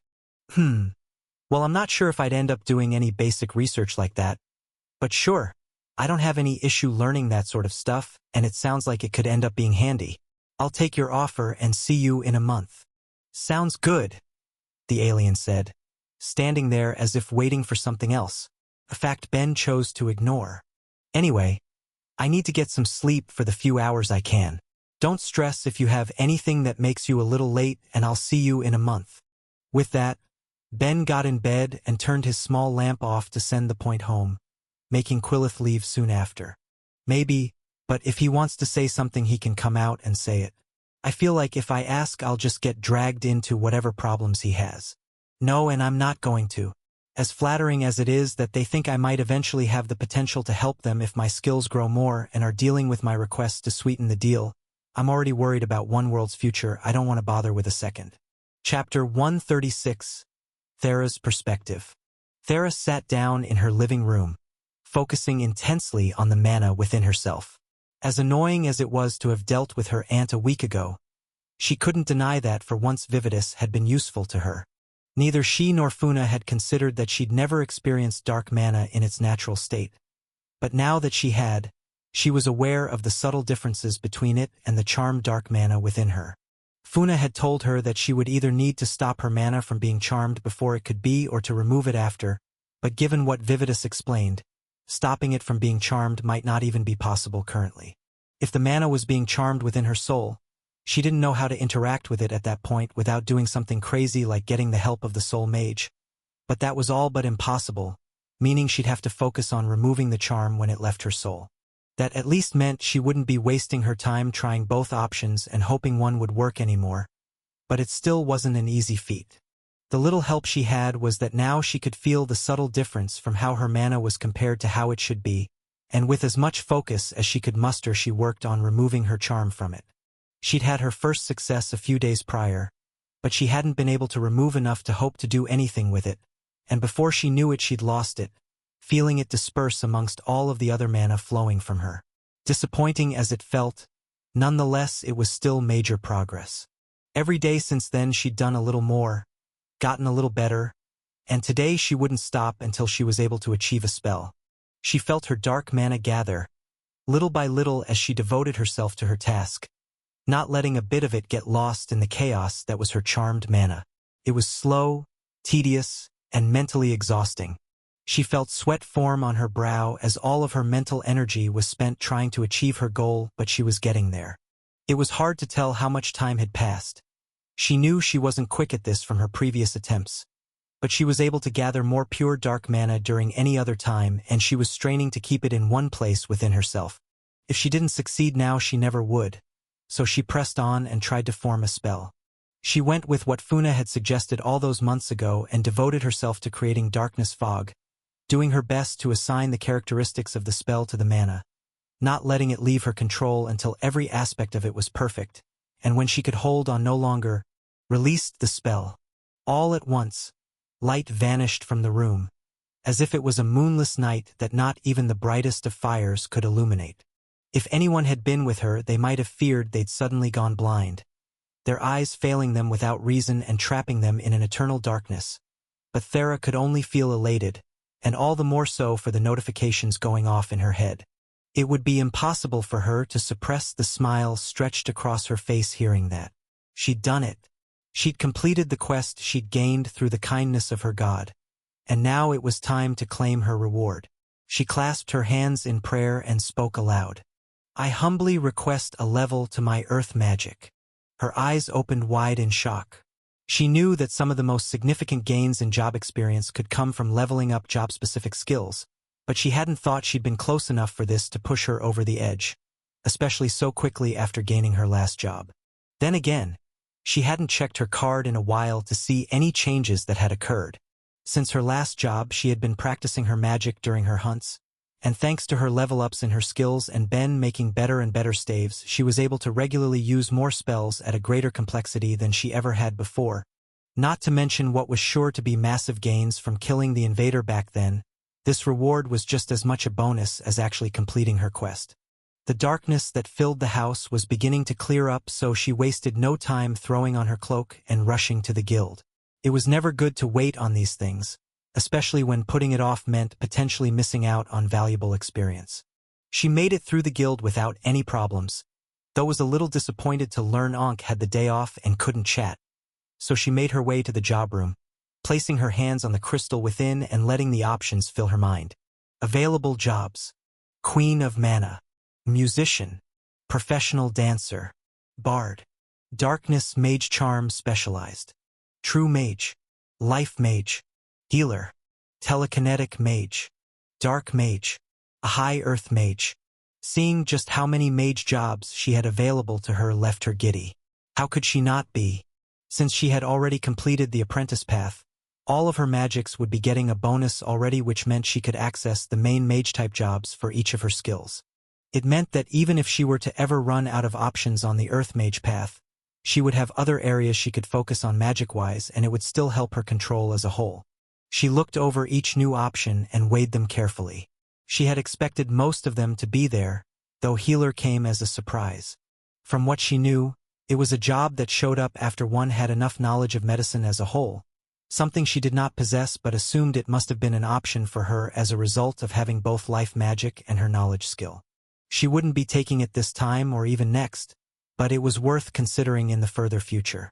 Looking at the options, it really just came down to either High Earth Mage or True Mage.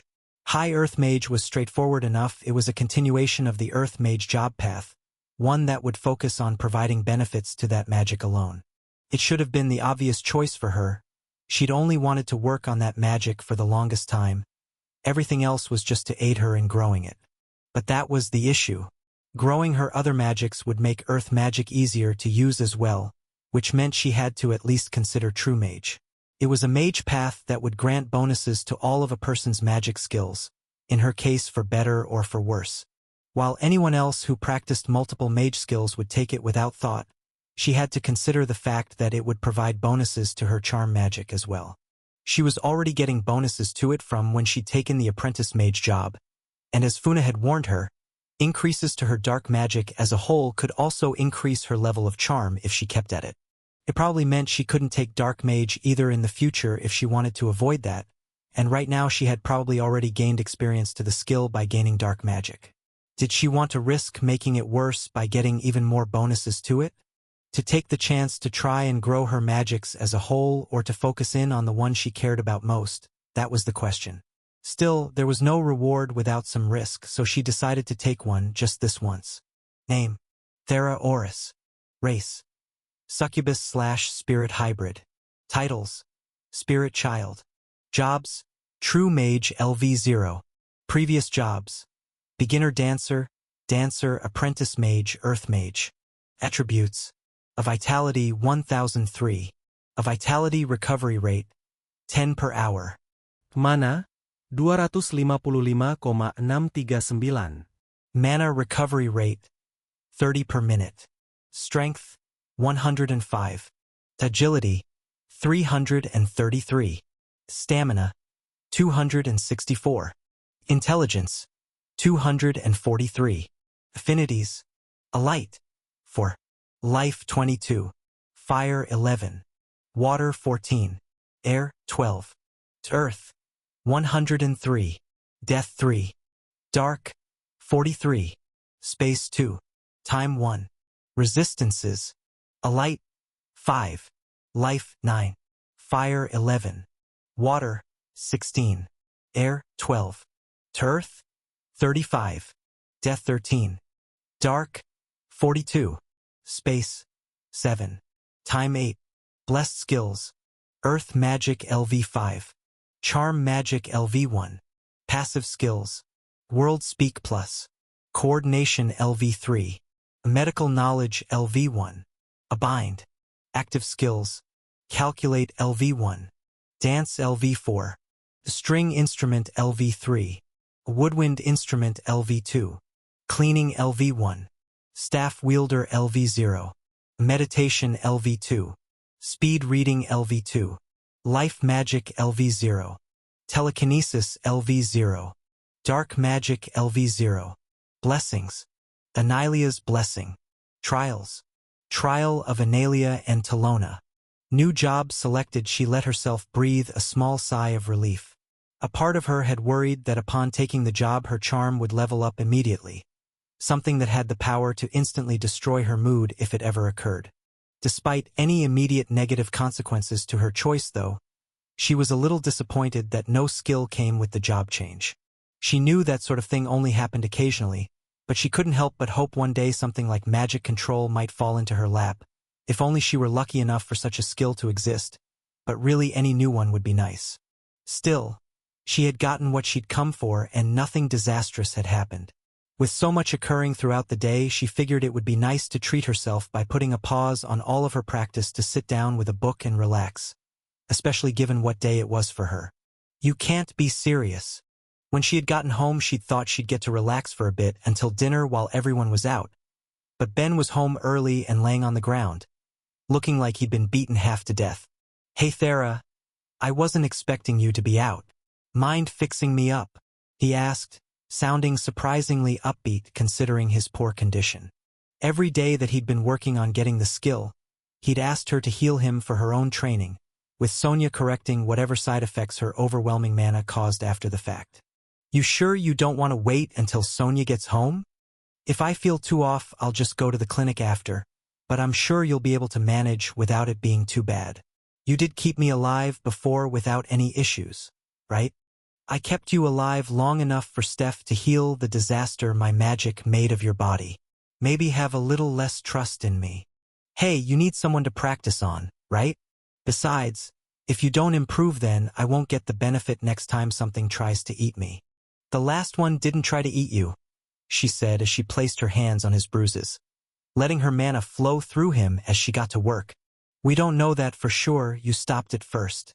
Just think, a few more bites and I might gain something like flavor enhancement. There's no such skill. It will be a passive effect, of course, making me more savory every time something gets a taste. If that's even possible, that is. Given the way creatures want to go at me, there's a chance I'm already at peak flavor potential. Yes, I'm sure you're delicious. So what has you in such a good mood given how beat up you are?" He had been far less cheerful the last few days while being healed and took it as a sign of something good at least, and she was spot on. "I finally got defense enhancement. My torture ends today," he told her, absolutely brimming with cheer. "With that all done, Zandale is heading off home tomorrow and my body can finally know some peace. Except for when it comes to leveling the skill. We aren't thinking about that today." She gave off a small chuckle before telling him everything that had happened with her as well. From gaining a skill, completing her quest, and getting a new job, her day had been almost overwhelmingly positive. "Dang, that's excellent. Wish my birthdays were that productive." He said it kindly and was clearly happy for her, but she felt awkward when it was spoken aloud. "You heard. I live with your aunt and work with your uncle, of course I heard. Was it supposed to be a secret?" "No, not really. I just never see much point in bringing it up. I can't do much for it like others can, so it's just a night in," she told him with a shrug. Sure, it was nice celebrating with her family, and whether she was with her mother or her aunt, there was always a good meal to go with it, but it also served as a reminder that she wasn't like others. She couldn't simply go somewhere to celebrate for fear she'd charm everyone around her. So in the end, she didn't give it much thought, instead trying to let the day pass while enjoying whatever her family ended up planning. Well, I'm here, so let me change into something nice and we'll have some fun until Sonia and Falk arrive. I'm sure I'll be able to keep you entertained for a couple hours at least. Chapter 137, Thera's Perspective. It turned out the entertainment Ben had in mind was board games, and lots of them. While their house had Lomage to play for whenever they got bored, it seemed he'd decided to take the time to recreate a few from his own world and made sure to carefully explain the rules of each before cracking them open and giving them a go, the result of which being Ben's total defeat. "Hey Thera, how is this possible?" he asked, voice full of exhaustion. "It's not like I thought you didn't have a chance at any of them, but I figured I'd at least win the first rounds for sure while you were getting the hang of them. To not have a single victory, am I under some sort of curse?" She patted his shoulder and tried to console him. There, you did your best and they were a lot of fun. We should play them again sometime. They really were enjoyable, no worse than any of the other games the world had to offer. Both checkers and chess felt like they could be simplified versions of Lomage, but even more interesting were the cards. With so many games that could be played if you owned a set, she didn't doubt they were as common on his world as he'd led her to believe. "Well, we can play whenever you want, they're all yours. Happy birthday, Thera." She wasn't sure what to say. It was the first time she'd received a gift from a friend on her birthday, at least someone she could consider a genuine friend. In the past, she'd received things from the children of government officials working under her mother, but she could always see the fear in their eyes and she'd hated it. Receiving a gift from Ben who was smiling at her, even if he seemed wrung out from defeat after defeat, was infinitely more touching, and she felt a blush spread to her cheeks. Ben, for his part, didn't give her time to say anything. Anyway, enough time should have passed. Put on something nice and let's go meet with Falk and Sonia. Aren't they just coming here? It's a surprise. Now come on. Throw on whatever you think looks good and we'll be on our way. She felt genuinely confused about what they could possibly be doing, but did as she was asked and went to her room, thinking they might be eating at her uncle's home instead. As odd as that would be. Still, it would be nice to dress up for it. She had a few nicer outfits, but they were only worn occasionally while at home. If she went out, there was a greater than not chance she'd ruin it either by training or by hunting, so most of the time she had something old and comfortable on under her cloak. She ended up going with a light blue shirt with some nicer black pants before throwing her cloak back on and meeting Ben back in the living room. He'd changed earlier, going from his worn-out shop clothes to a plain black shirt and pants.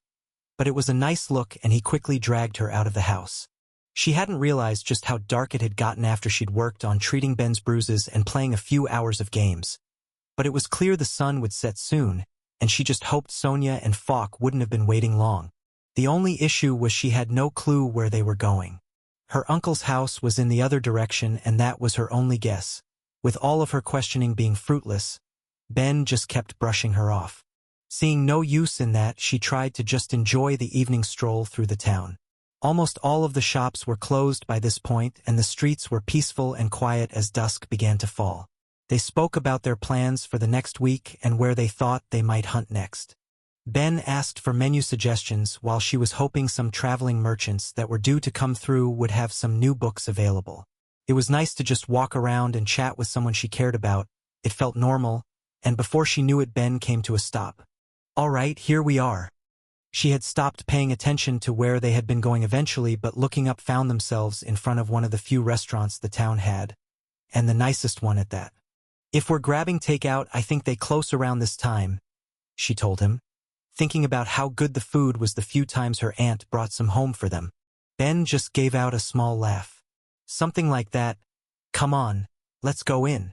She worried about bothering anyone when they would be so close to closing, but found the restaurant empty save for the staff, as well as Falk and Sonia sitting at a table within.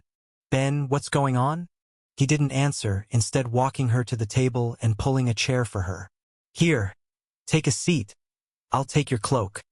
"You know that's not happening. I made sure everyone here has resistance amulets, so there's nothing to worry about." "What? Just relax and enjoy the restaurant experience.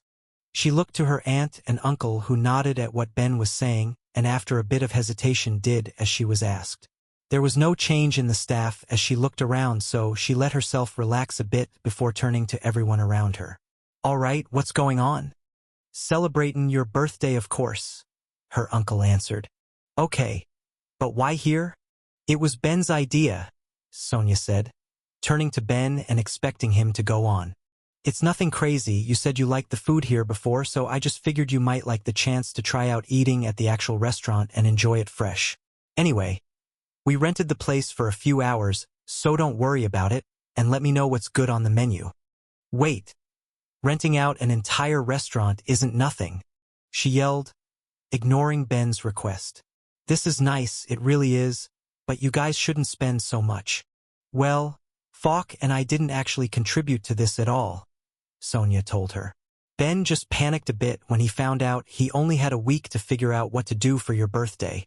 "So you made all of those games on top of arranging all of this? It really wasn't that much, so don't worry about it. By the way, is anyone going to judge if I order 2 meals for myself?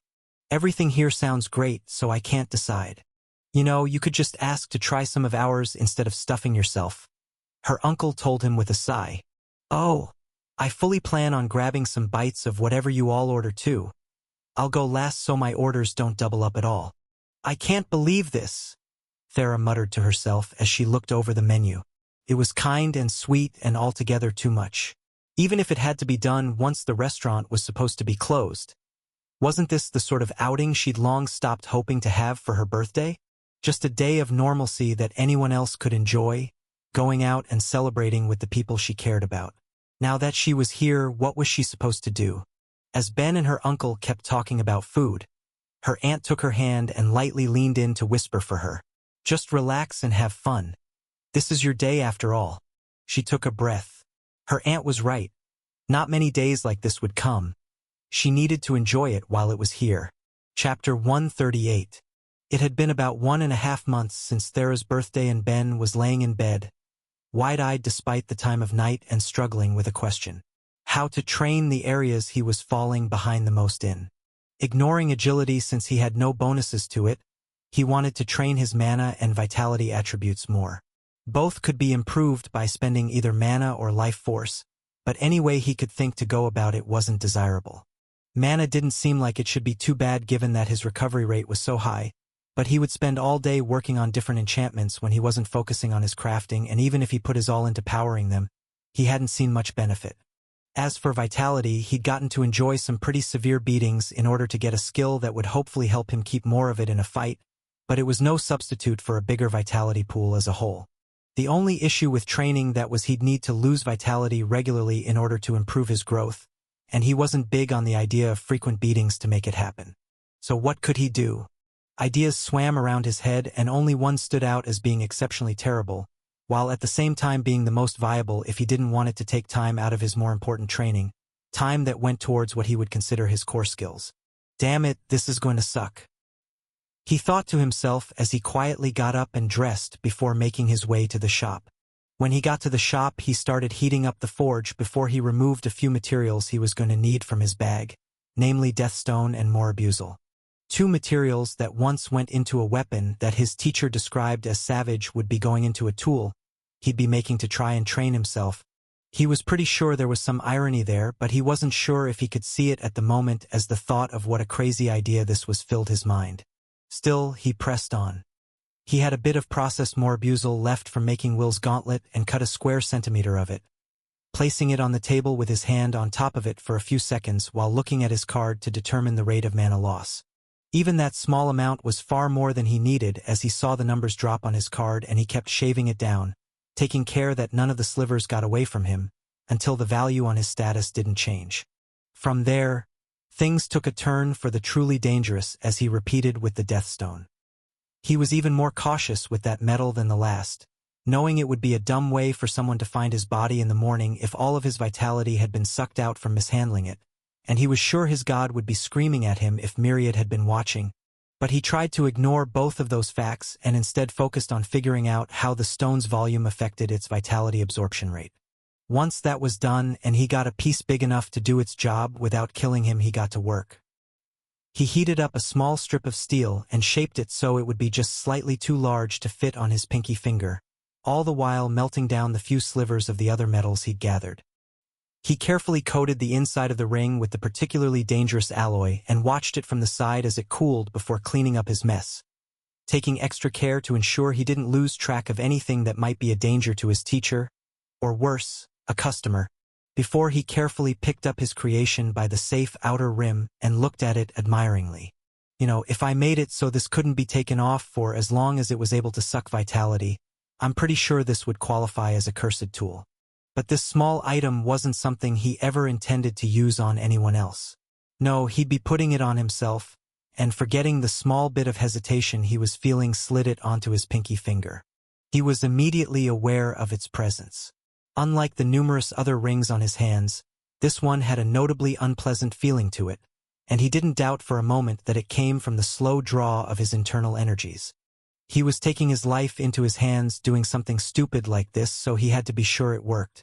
That meant that, instead of doing something productive with the next few hours, he sat down and stared at his card, wanting to be sure there wasn't a steady decay in his attributes. And like that, he watched and waited. "Boy, what in the infinite hells are you doing?" his teacher yelled as soon as he got in and saw what Ben was staring at. "Oh hey Fawk, just testing a new magic tool on myself.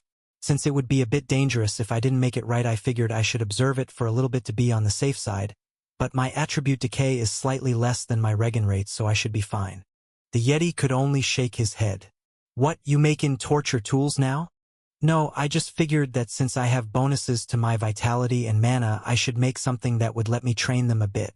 It's not like it matters how I use them, so I figured having it forcibly sucked out of me should be fine." "Only crazy people think like that," his teacher told him, pinching the bridge of his nose as he held out his hand. "Let me see if you're gonna get yourself killed wearing that." He obediently handed it and his card over when Fawk asked for them as he looked at both, hemming and hawing before finally returning the items. "Well, you won't be killing yourself with it, but I can't say it'll be fun to wear. Just what put that crazy idea in your head?" "It actually came from my intense desire to not die," he explained. "Even if I have defense enhancement now, my vitality is way lower than I'd like and I can't train it without using it, not to mention the fact that I've fallen into mana exhaustion way too many times for someone who doesn't have a magic skill. It got me thinking about how I could train them and how other attributes are trained. For strength or agility, some people might use a weighted vest or something like it. I just figured this would be my equivalent." Fox seemed like he wanted to argue, but ended up just sighing. "Alright, I see what you're saying, even if it is all sorts of dumb. Just do one thing for me, only wear it while you're sleeping. It shouldn't matter if your attributes are being sucked out of you then, but it wouldn't be good to make a habit of wearing it. Imagine you wear it on a hunt and you're attacked, or you forget to take it off after some strenuous enchanting. If you ever go into mana exhaustion wearing that, then who knows how long it would take you to wake up." Those were all very good points his sleep-deprived mind hadn't considered, so he slipped it back off and put it in his pocket. He wouldn't be having a restful sleep with it on, but he'd manage. Putting aside those masochist tendencies, how's the order looking?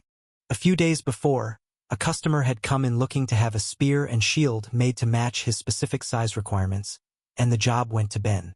A majority of the time when someone wanted a new weapon or armor, they would get something that had been made in advance and either take it as is or have some adjustments made to fit it to the customer's needs for a small fee on top of the item price. Custom-made items were a different beast. Since they'd be put together from scratch, they were more expensive from the get-go, and since Ben had been given the responsibility this time, he'd wanted to make the best ones he could. "I finished up both yesterday. I just need to add the enchantments today." "Well, bring them out, so I can have a look before you head off to your little library." Ben smiled. That so-called library was his current pride and joy, not to mention helping him get his job experience at an altogether ridiculous rate, but he'd get to enjoy it soon. He grabbed the items for Fawk and his teacher gave them both a look over. He was silent for a few moments, staring at both shield and spear intensely before giving the good news. "Congrats, boy, you made it to mid-uncommon for both. You just might make your goal today." "Woo! Just you watch, Fawk. I'm feeling it. Mid-uncommon might seem a bit underwhelming to be so excited for, especially when he'd made it to ultra-rare before, but this was different. In the past, a lot of what probably pushed his items so high was both the expensive materials they'd been made of, as well as the complex enchantments placed on top of them. These were different, being made of common metals enhanced with low-rank animal bones and still waiting to be enchanted. That meant the current rank of the item was entirely due to his skill and technique in making them. It was a reflection of his true growth as a craftsman. Yeah. Go get it done before the end of the day. I'm not waiting around to evaluate them, and I want both ready for the customer for the morning. Ben knew his teacher wasn't being too serious solely for the fact that it wouldn't take him an entire day to enchant them. At most it would be a few hours if he was being extra choosy on what skills to use, and he took the items to the back room where he kept his library. It wasn't filled with books like the name might suggest. Instead it was a collection of organized boxes, each one split into a 10 by 10 grid, and each section contained a single ring, with a skill name and level written beneath it. More so than getting defense enhancement, having the chance to copy each and every one of Zandale's skills had been the biggest boon to him, to the extent that he would have been happy not getting a single skill if it meant he could access all of this, and in the time since his collection had only grown. Despite all the benefits they provided, Zandale's skills had one major drawback. They were all at most level 3 due to the fact that he never dedicated much time to actively training them unless a particularly good opportunity came along, like it did with Falk as everyone waited for him to be treated, and a few exceptions ended up at even lower levels than they should have. Since Ben could currently copy skills from a person to the 5th level and copy an enchantment to the 4th, that meant he wasn't able to enchant with them to his full potential, which resulted in a separate system being put in place in the shop at his request. When the works Ben made sold, he would get the profit for it, minus the material cost and the part of it that went to his teacher for both hosting them in the shop as well as taking the time to train him. The thing was, he didn't really need the money at this point. His time in Analia had gained him far more than he'd ever expected, and he could be set for years if he needed to, so a system had been set up at the shop he could take advantage of. The way it worked was simple. There was a book at the front of the shop that any customer could flip through with a full list of all of the skills and their levels he currently had rings for. If anyone had a skill he was missing, or else a skill at a higher level but less than his current limit of 5, they would get a fixed amount of money off their purchase. At the end of each week, Falk would add up how much customers had saved versus how much Ben had made. If Ben made more, it would be rolled over to the next week, but if customers saved more, then Ben would pay the difference to his teacher. There were plenty of people who wouldn't take the option, preferring to keep their skills private, but more would at least give it a look. After all, what was revealing a skill or two in the name of some savings? It only got a few takers so far, but word was getting around and the adventurers especially were curious. Saving a bit of money translated to having more to buy better equipment with, a fact they all knew could be life-saving. After taking a few days to organize them, he had each box labeled and split up in a way that would make it easy to find, and he was glad he took the time. It made grabbing all of the skills he wanted to use for both the spear and shield all the quicker. He tried to stick to Falk's golden rule of not enchanting in a way that could hamper the user's personal skill growth, though that could occasionally be tough since he didn't always know the custom skills if they were determined enough to keep every one of them private. It was a safe assumption that he couldn't make use of spear wielder or shield wielder for sure, but otherwise he would be able to at least limit the potential negative effects relying on enchantments could have by using partial enchantments, only taking a very specific effect of a skill to use instead of the whole thing, meaning the weapon's user wouldn't be delayed in advancing their own abilities by much if they were to use his tools. Bearing all of that in mind, he got to work, starting with the spear. While spear wielder was a no-go, he could take the piercing properties of knife, push dagger, pin, and dart wielder from it and add the sharpening property of sword, axe, and scythe wielder, while at the same time matching it with blade enhancement, which had similar effects to a greater degree. While he couldn't just keep adding effects from the same one skill again and expect anything but a minor boost, he could take similar effects from different skills and weave them together into a cohesive whole to get significantly more power. After that, he used both earth magic, as well as the skill sturdy and weapon strengthening as a means to prevent the spear from breaking in a fight, and moved on to the next item, the shield. This one was a bit more straightforward. He couldn't use shield wielder, of course, but by selectively taking defensive properties from armor enhancement, defense enhancement, gauntlet wielder, sturdy, and earth magic, he was confident that as long as the item had a bit of mana running through it, the shield would hold up. And to finish it off, he added his resistances to it. At least he tried to the best he could. He was still only able to place 90% of his potential resistance on it, and the only reason he didn't have to lower it down a bit just to manage how much had already gone into it was because there was no real reason to add the life or light resistances. Even though both items were enchanted with mostly low-level skills, through technique and application they turned into powerful magic tools that Ben would be confident to have his name attached to as their creator, but knew there was still room to improve. There were plenty of skills he didn't touch when making these solely due to the fact that he didn't understand them enough to know what properties the skill carried. As he learned more, he'd be able to become even more efficient with his enchanting, pushing the mana cost down to its limits while increasing the functionality. Looking down at both items he couldn't help but smile. He was going to have some fun. Chapter 139. He ran out to the front and waited for Falk to finish up with a customer before showing off his final product. His teacher took both from him and gave them a good look over, carefully inspecting the quality of his enchantment and commenting on what worked well and what areas he could probably improve on with a bit more practice, before telling Ben what he really wanted to know. Unfortunately, the spear's only upper uncommon, he said, but Ben wasn't worried. Since he didn't say they both were, that meant some good news was coming. And the shield. Lower rare. Congrats, boy, Falk told him with a smile. Through his own efforts, without having to rely on any fancy materials, he'd managed to break into rare. It was clear he still had a ways to go. This was his first success, and he knew he wouldn't be able to do it consistently. But as he improved, he'd be able to get there more and more. And as long as he kept increasing the number of enchantments he had access to and his understanding of those enchantments, he would only get better.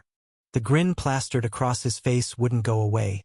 But the day was still young and there was plenty of time to work still. So since that's done, anything else on the agenda for me? Or should I just focus on replacing some stock? MMH, our storage room is still a mess, so for now organize it a bit more. But try to keep in mind whatever you think you might be able to use before the day is up. I've got an order coming in soon and we'll need the space. You got it. He went to the back and gave it a look over, trying not to get stressed by just how much was in there as he did.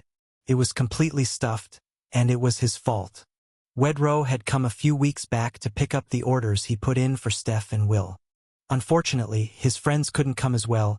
He would have loved to see how they'd react to the gauntlets and cloak he'd made, but they apparently had a strict training regiment they couldn't get out of for the next little while, instead having Wedro carry some letters for them.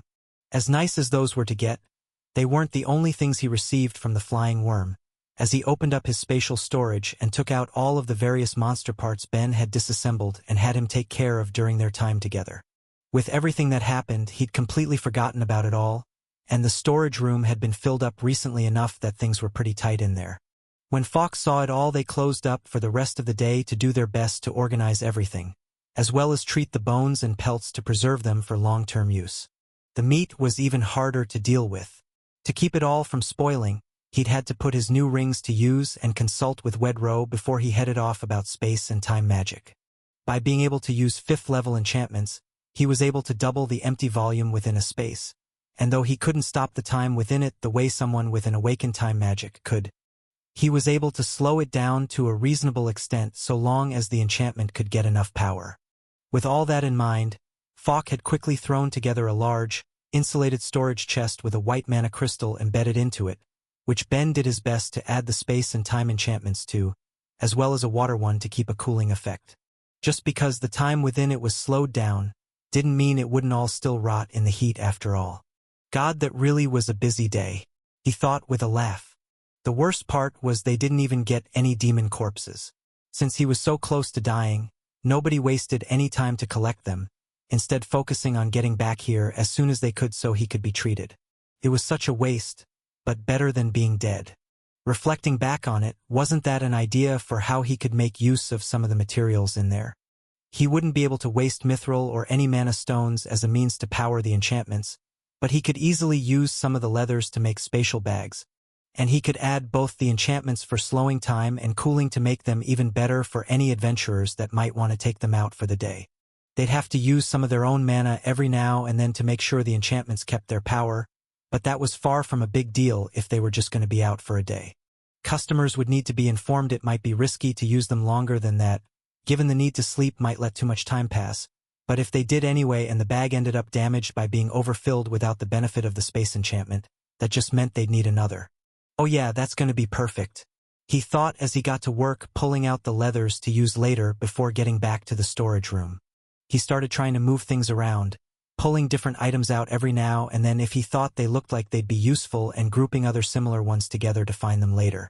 A part of him wanted to waste more of his mana crystals to make even more spatial chests as a way to make it a bit more organized. But he resisted. He still had plenty left, but he doubted he'd ever be able to get the sort of quantity again unless he was going to do something crazy like actually marry Thera so he could bug her parents for a wedding gift. Actually, when he thought about it, maybe they'd give them even more if they went through with it and tied the knot. When he considered it like that, maybe he would see if he could talk her into going back for a quick little ceremony. Or not. I can't see things ending well for me if her parents ever found out that's the reason we got married. And I'm not positive Thera would be thrilled with the request either. Back to being thrifty with what I've got, I guess.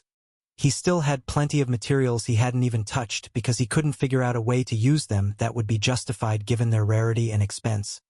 But there was always the future. If he went up another level or two in his crafting, he'd feel a lot more confident in a couple of his crazier ideas. But that could wait. Damnable gods, boy. How much of that are you planning on using? Falk asked when he came back to check on him and saw just how much was sitting in the hall, pulling Ben from his thoughts in the process. His pile had grown rather large, but the storage room was looking far more manageable at least, and he explained some of his plans to his teacher. I figured we could get rid of a bunch of the leathers by making spatial bags, and with the way Thera's been going through staves recently, it probably wouldn't be a bad idea for me to make a bunch in advance. The rest is all just to replenish some of the stuff we've sold in the last week. Since Thera had gained her mother's backing from completing the trial, as well as gaining all the magic skills she was capable of, she'd been burning through staves recently by practicing her skills in the training grounds when she wasn't busy studying to use more complex spells in the future. Even with how much Ben had improved in making them, it was getting hard to keep up. But Pelinia paid well, so it was worth it all. Alright, but this is a few days of work at least. You still got your little project at home, don't you? Can't be staying here all night. I'll leave on time, don't worry. I just figured I'd get as much done as I could and leave the rest in my area for tomorrow. Alright, then if you're all set, I'll leave you to it. Falk left to go back to his own work, leaving Ben to get started. He decided on doing the staves first. Since they would become Thera's as soon as they were complete, that meant they could charge her mom immediately and wouldn't have to worry about waiting for a sale. His overall technique hadn't changed too much for producing them, nor did it need to. With Thera's growth in her magic, her control had improved considerably, making it so even if he hadn't improved himself, they would still last longer than otherwise. Still, his skills had increased significantly since he'd first started doing this for her, and it showed. He was still making them to resist her magic, but now the staff was enchanted to resist earth, life, and dark instead of only earth as it had been previously, and the number of layers that went into it was up to 20, creating a smoother gradient for letting out her spells. He was also keeping detailed notes on what materials worked and what didn't, referring to them every now and then to try and figure out superior ways of producing a staff. Some metals seemed to work better in general, but occasionally inferior ones would show shocking improvements should the right bones or horns or claws be added to it when everything was being produced. He was sure that sooner or later he'd be able to find a perfect combination, something that would stand above all the others and elevate the sum of its parts. But there was still plenty more fiddling to do to get there. Luckily, it was fast work at this point for him. He'd made far more staves than anything else to keep Thera supplied, and as a 6th-level craftsman he was already quick with his work, using his mana to make his materials bend to his will faster than they would otherwise. It helped that his way of producing them could yield multiple staves at the same time by stretching out the metal as he went, and by the time the day was over, Ben had 30 new staves ready for her to destroy. Chapter 140. Eventually, Falk kicked him out for the day and Ben went back home to prep dinner for everyone, as well as work on his personal project.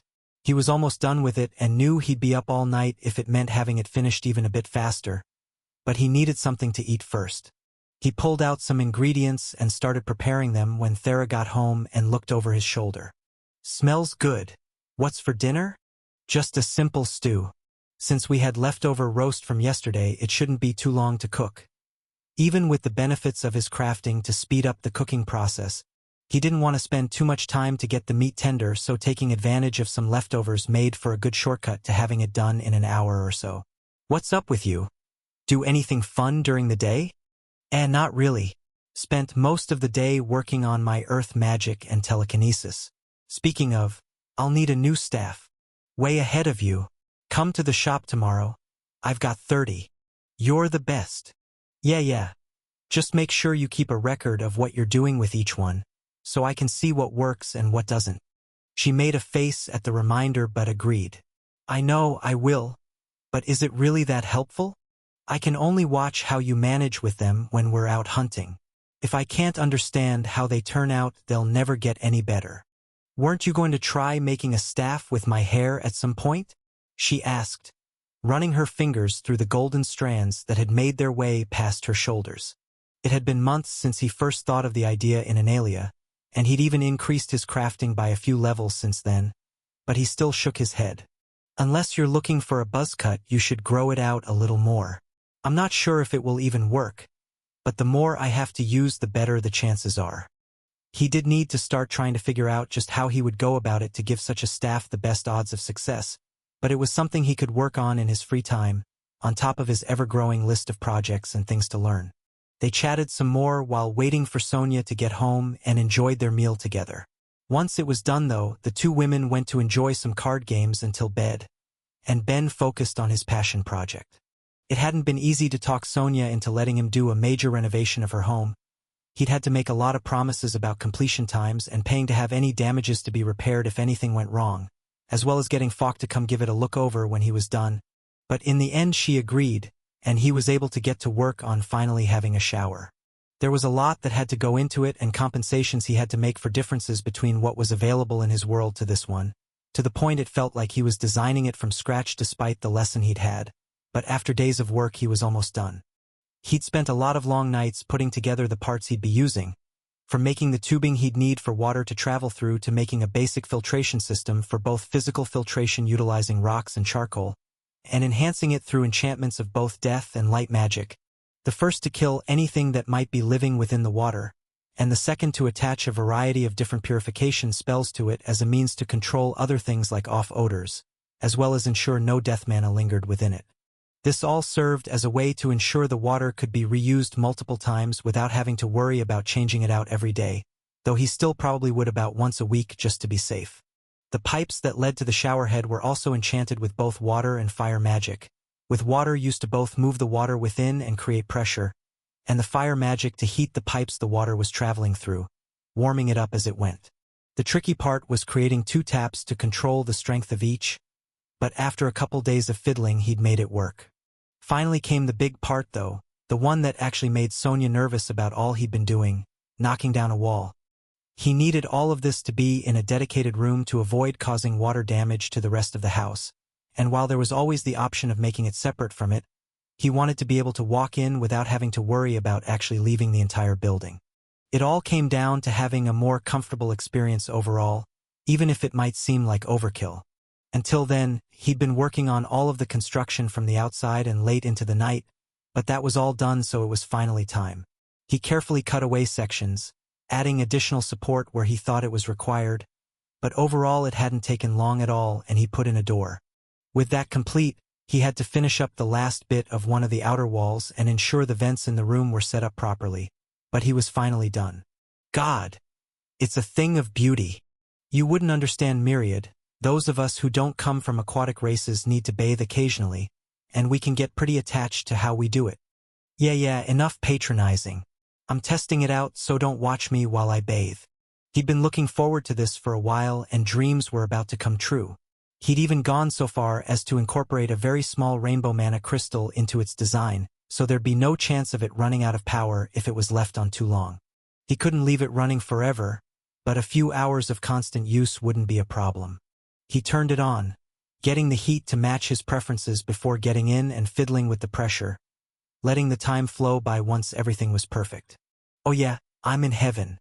It would be easy to dismiss this as an over-exaggeration, But when a person was used to bathing a certain way every day for years and suddenly has that taken from them, it could be hard to feel properly clean. For Ben, it felt like over a year's worth of grime had drained away all at once, and the familiar sensation of warm water pouring over him was divine. The time melted away, and he was happy to stay in there for as long as he could, just enjoying the feeling. But all too soon a knock came on the door, interrupting him from his peace.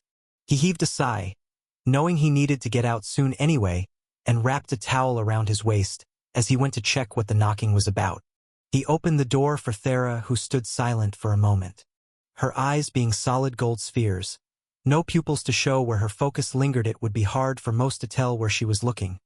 But Ben had gotten used to the subtle movements of her eyelids, and combined with a small golden flush across her face, he could tell she was a bit more aware of his lack of dress than he'd thought about. Ahem.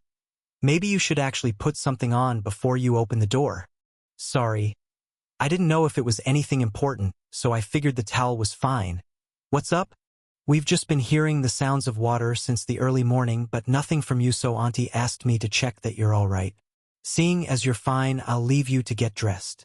She cast one more look at him before walking off, leaving him with a lingering feeling of embarrassment as she did.